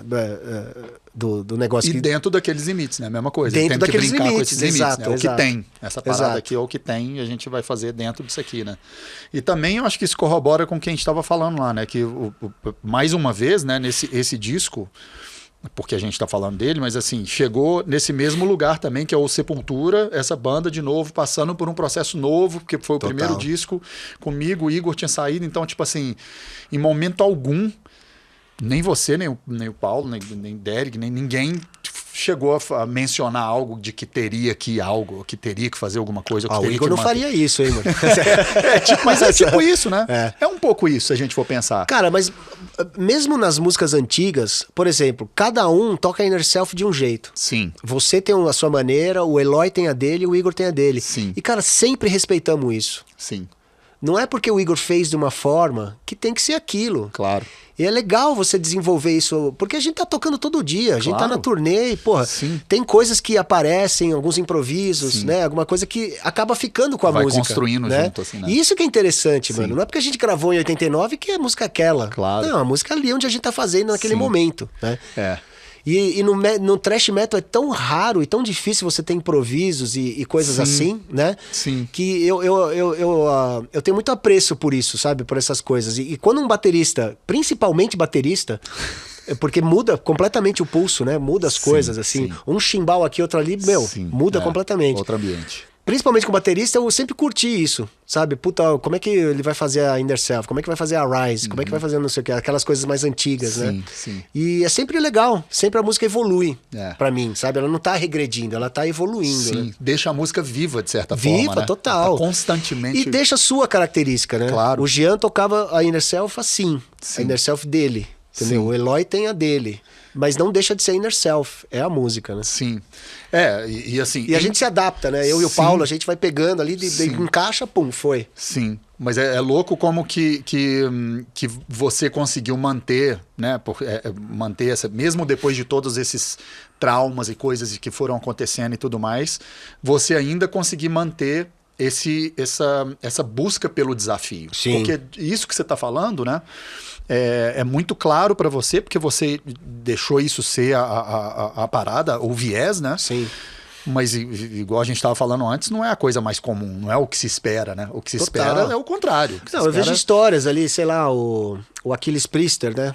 Ensaiando com o Wasp, por exemplo. Velho, você não pode fazer absolutamente nada diferente, mano. É o que é. Cara, tem músico, beleza, vai lá e faz. Mas, porra, um baterista como o Achilles, assim, é tipo... você sufoca o cara, né? Assim... Não tô julgando. Eu entendo. Wasp, cada um. O cara quer fazer aquilo, e é o que ele ótimo, escolheu ali, né? Entendeu? Sim.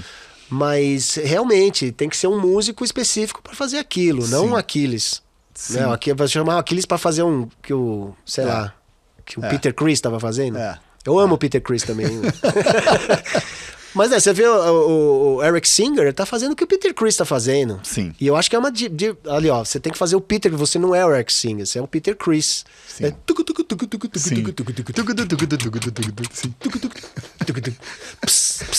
O Eric Singer toca muito mais que isso, né? Só que, pô, eles estão ali representando, né? Até o Tommy Thayer também, né?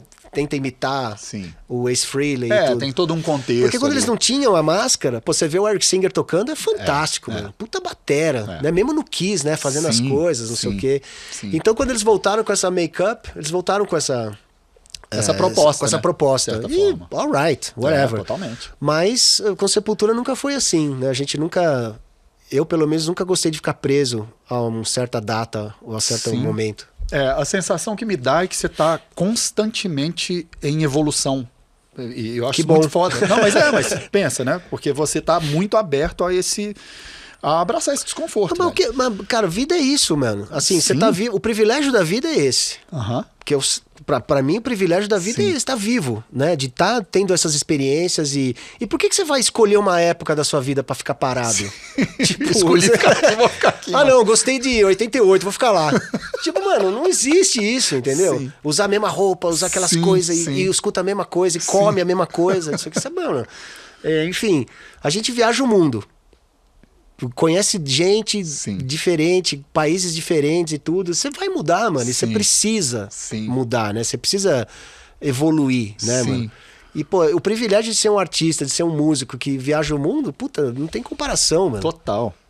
Mas eu tô falando isso porque, assim, eu tava conversando isso com a Pitty, entrevistei ela outro dia, e daí, várias das coisas, no caso, né, que ela tava falando, pra ela... soam muito simples, né? Porque é o corriqueiro dela, igual você, né? Você tá falando de uma forma simplista, porque, pô, é a parada que você é, mano. Então, pra você é tipo óbvio, é meio óbvio, né? Sim.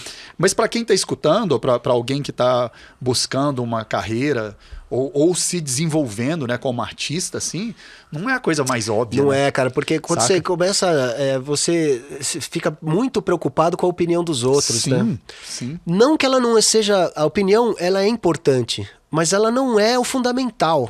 Ela é uma parte da receita, né? Você querer agradar os outros, seja lá o que for agradar, né? Tem essa outra também. Não é vida.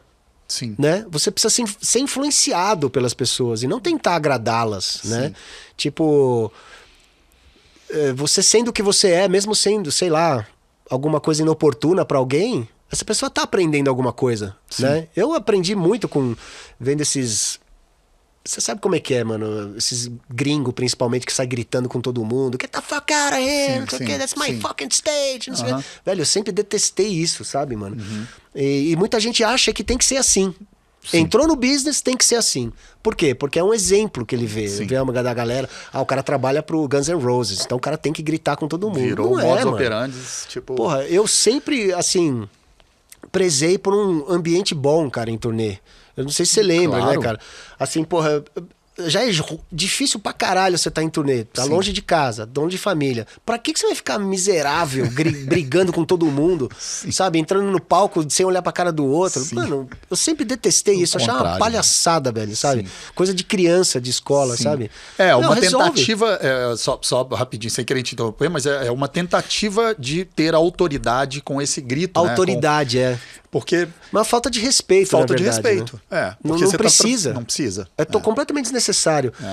Cara, Ed Rocha, um dos melhores tour managers da história. Grande cara, Ed. Fala 3 palavras. Sim. O próprio Vander também, que trabalhou com a gente, faz monitor e tour manager. Mano, ele dá uma piscadinha, resolve. Cara, não precisa ficar gritando, não sei o quê. E, meu... A gente sabe o que está fazendo, tem problemas, é justamente por ter problemas que a gente está aqui.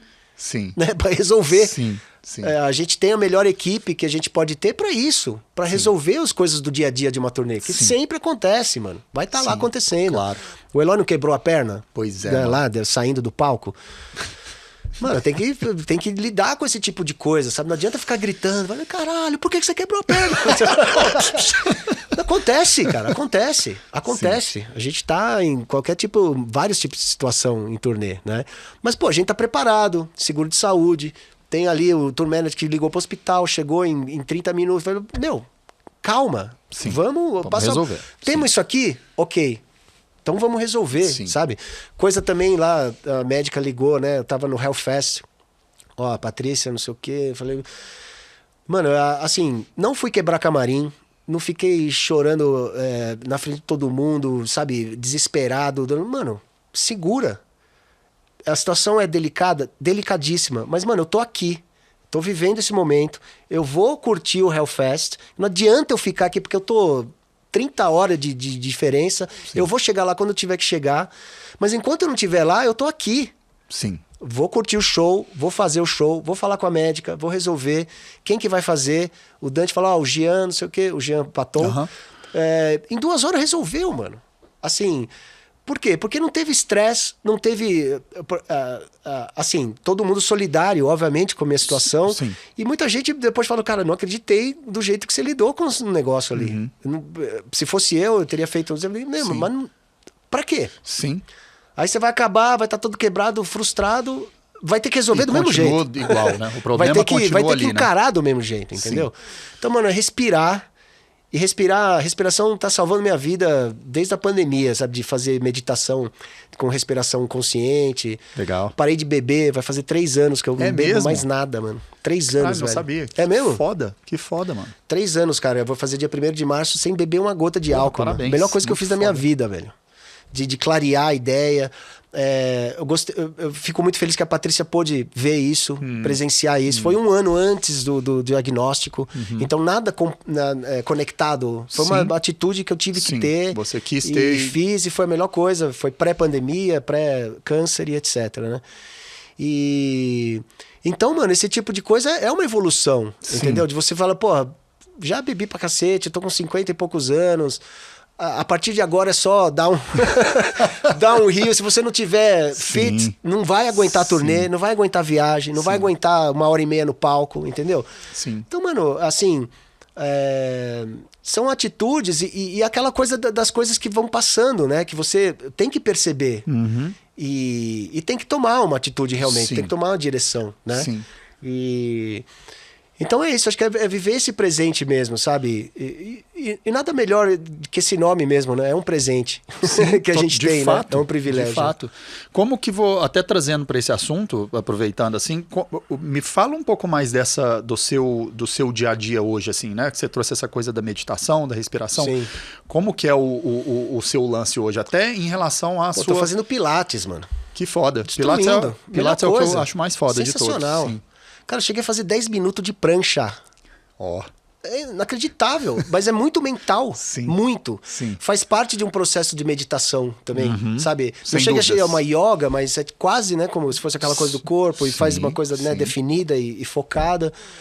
E assim, eu tô acordando mais cedo, não tenho mais ressaca, que é a coisa mais linda do mundo. Tô economizando uma puta grana de não beber. Muito dinheiro, velho. Tô economizando uma grana assim, que eu vou botar no papel. 3 anos ó, de não parar no free shop pra comprar uísque, toda aquela. Mano, eu vejo um aeroporto hoje diferente, cara. Eu entrava no aeroporto, eu ia pro bar. Pode crer, mano. Já cheguei a não ir na Disney com a minha família porque não tinha cerveja da Disney. Nossa. Cara, quando eu percebi isso, eu falei, mano, você é um idiota. Você é um escravo do álcool. Quem tá fazendo as decisões pra você é o álcool. Sim. Aí eu percebi que eu era um imbecil, né? Por isso que eu resolvi parar de beber. Falei, mano, eu não posso ser um escravo do álcool. Sim. Eu não fiquei com a minha família por causa de cerveja. Falei, mano, vai tomar no seu cu, velho. Muito errado, né? Meu, você é um idiota, né?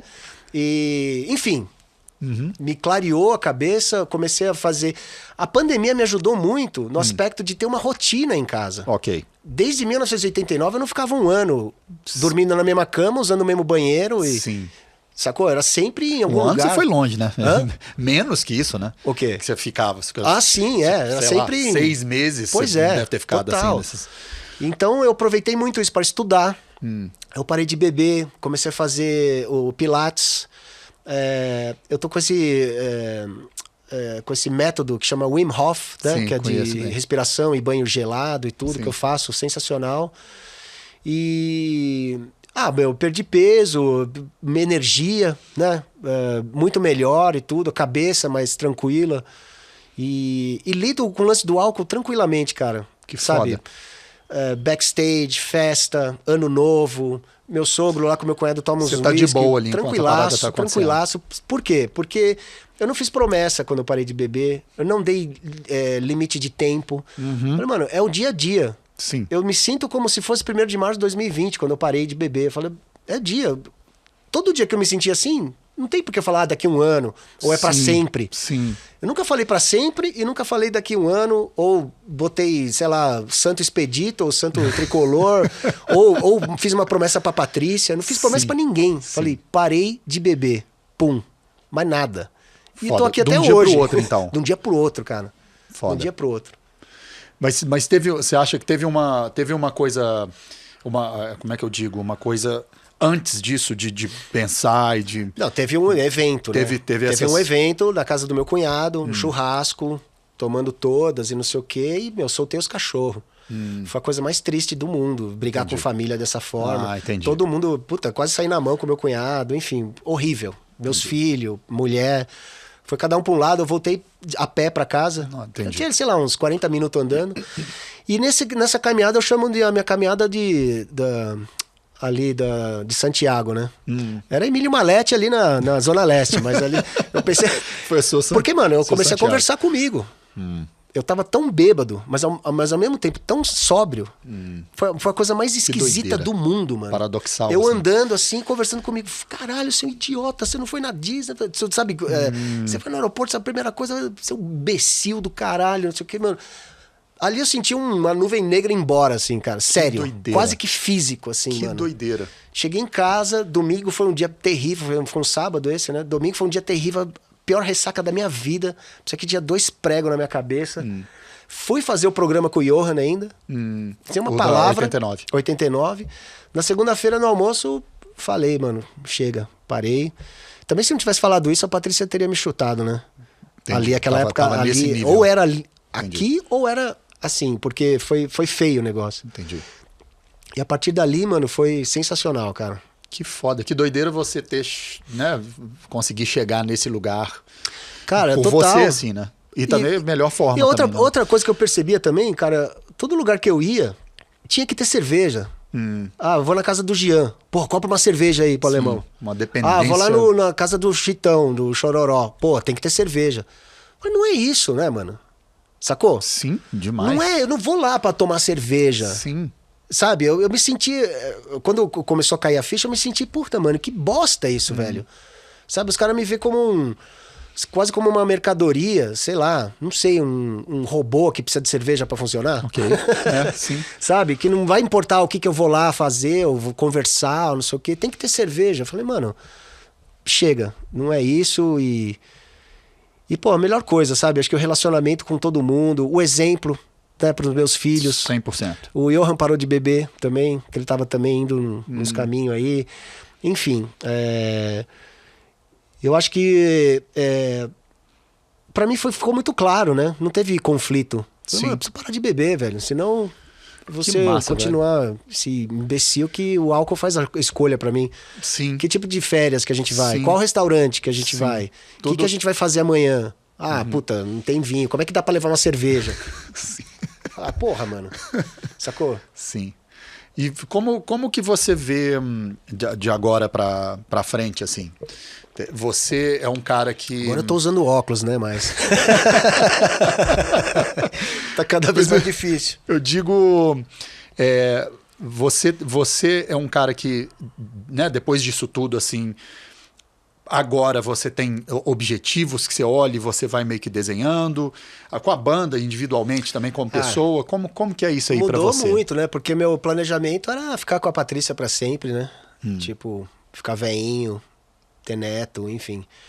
Infelizmente, não foi esse, não vai acontecer isso. E eu tô lidando com essas novas portas abertas, né? Com essas novas possibilidades. Dá um pouco de medo, mas ao mesmo tempo dá uma excitação sensacional de ter algo novo. Eu perdi muito, né? A Patrícia, uma parte de mim morreu com ela. Sim. Né? Mas eu tenho muito a crescer ainda. Né? Sem dúvidas. A conhecer gente diferente, como eu tô conhecendo muitas pessoas, principalmente desse processo do Movimento Mãe Trícia, né? Aliás, sigam o Movimento Mãe Trícia lá na página do Instagram. E, pô, falar sobre isso, médicos, jornalistas e advogados, né? Ver como que é a lei no Brasil, o tabu, né? De falar de eutanásia, falar de suicídio assistido, coisas que acontecem em vários países. Eu tenho feito muita pesquisa, conhecido muita gente, como eu falei. Fui lá em Porto, em Portugal, com um professor de medicina lá, que começou o Testamento Vital lá em 97, em Lisboa, e hoje... tá quase a eutanásia legalizada em Portugal. Pode crer. Na Colômbia também, conheci um outro pessoal que faz o mesmo trabalho aqui do Mãe Trícia. A Colômbia tá anos-luz na frente do Brasil, em relação à eutanásia, aborto, todas essas coisas de tabu, que aqui no Brasil neguinho tem medo de falar, ou tem superstição, né, de se falar. Então, essa é uma parte, né, nova da minha vida, né? Sim. De encarar a morte dessa forma, ou de encarar a morte como foi a da Patrícia, né? Sim. Se eu admirava a Patrícia em vida, em morte, então, assim, ela foi surreal, né? não tinha máscaras, né? Ela sempre foi a Patrícia até o fim, zoando, enchendo o saco, enfim, consciente, né? Vai pagar a conta lá, não esquece disso, naquilo, sempre pensando nos outros, né? E então isso é muito inspirador, sabe, para tentar preparar um pouco o brasileiro, né, para esse momento. Né? Outros questionamentos, por que o velório é do jeito que é? Por que morre e já tem que enterrar? Né? Nos Estados Unidos demora 10, 15 dias. Você tem tempo de chamar um parente que mora longe. A ficha cai um pouco para você resolver coisas burocráticas, de caixão e outras coisas, entendeu? Aqui no Brasil é tudo ao mesmo tempo, mano. Você tá com a cabeça... coração dilacerado, você tem que resolver quanto vai custar um caixão, não sei o quê. Tem que enterrar amanhã, velório... Então, esse tipo de discussão a sociedade precisa. E eu acho que o brasileiro, ele não é estimulado a falar disso. Mas todo mundo quer falar sobre isso. Sim. E é necessário falar sobre isso, sabe? 100%. Eu quero ser enterrado com a camisa de São Paulo, eu não quero ser cremado, eu não quero ter crucifixo, eu quero um padre, o que for, Sim, seja entendeu? o que for. Sim. Porra, a Patrícia sempre falou da morte de uma maneira muito leve, né? Mesmo quando a gente namorava, bem antes de tudo isso acontecer, ela sempre falou, se eu morrer, não vai me botar no caixão sem travesseiro, sem cobertor, bota meu pijaminha e meia no pé, que eu não quero passar frio. Velho, quando aconteceu, todo mundo sabia disso. Saquei. Cara, o conforto de você fazer o que a pessoa quer não tem preço. E eu percebi que, a gente precisa falar disso. Sim. Vai passar todo mundo por isso. Obviamente, não o processo de câncer, mas a morte, né? A finitude. Sim. E é muito saudável isso, cara, sabe? A gente se sentiu tão em paz de ter feito o desejo dela. Foi uma coisa simples. né? Então, né? E, porra, eu senti que a família ficou sem conflito. Pode chegar, minha filha não quer isso, minha mãe quer aquilo, minha mulher não faz isso. E aí fica todo mundo brigando, Sim. a pessoa ali... Sim. E aí você fala uma coisa errada que vai ficar pra sempre, aí briga pai com filha pra sempre, Sim, sabe? sim, Esse tipo sim. de coisa. Sim. Por que passar isso num momento tão horrível, Sim. né? Tão delicado de todo mundo ter que resolver esse tipo de coisa, mano. Sim. Se pode ser feito durante a vida, Sim. né? Então é uma batalha nossa que a gente tá tendo no movimento Mãe Trícia.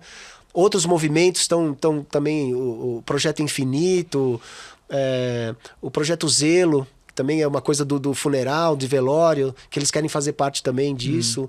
A Camila Appel, do Morte Sem Tabu, que é um blog sensacional. A Luciana Dadalto, que trabalha em prol da eutanásia, né, da legalização da eutanásia aqui no Brasil. São pessoas cheias de vida, pessoas que vivem o presente intensamente, pessoas alegres, pessoas que encaram a vida de frente e não têm medo da morte. A morte não é punição. No death metal, ela é punição. Na igreja, ela é punição. É inferno, é não sei o que, é julgamento. Não é nada disso, mano. Morte é a finitude, é uma coisa inevitável da vida, né? Então a gente tem que respeitá-la e em respeitando, a gente vai ter uma qualidade de vida muito melhor. Porra, muito foda. Obrigado, meu velho. Ô, Jean. Sensacional.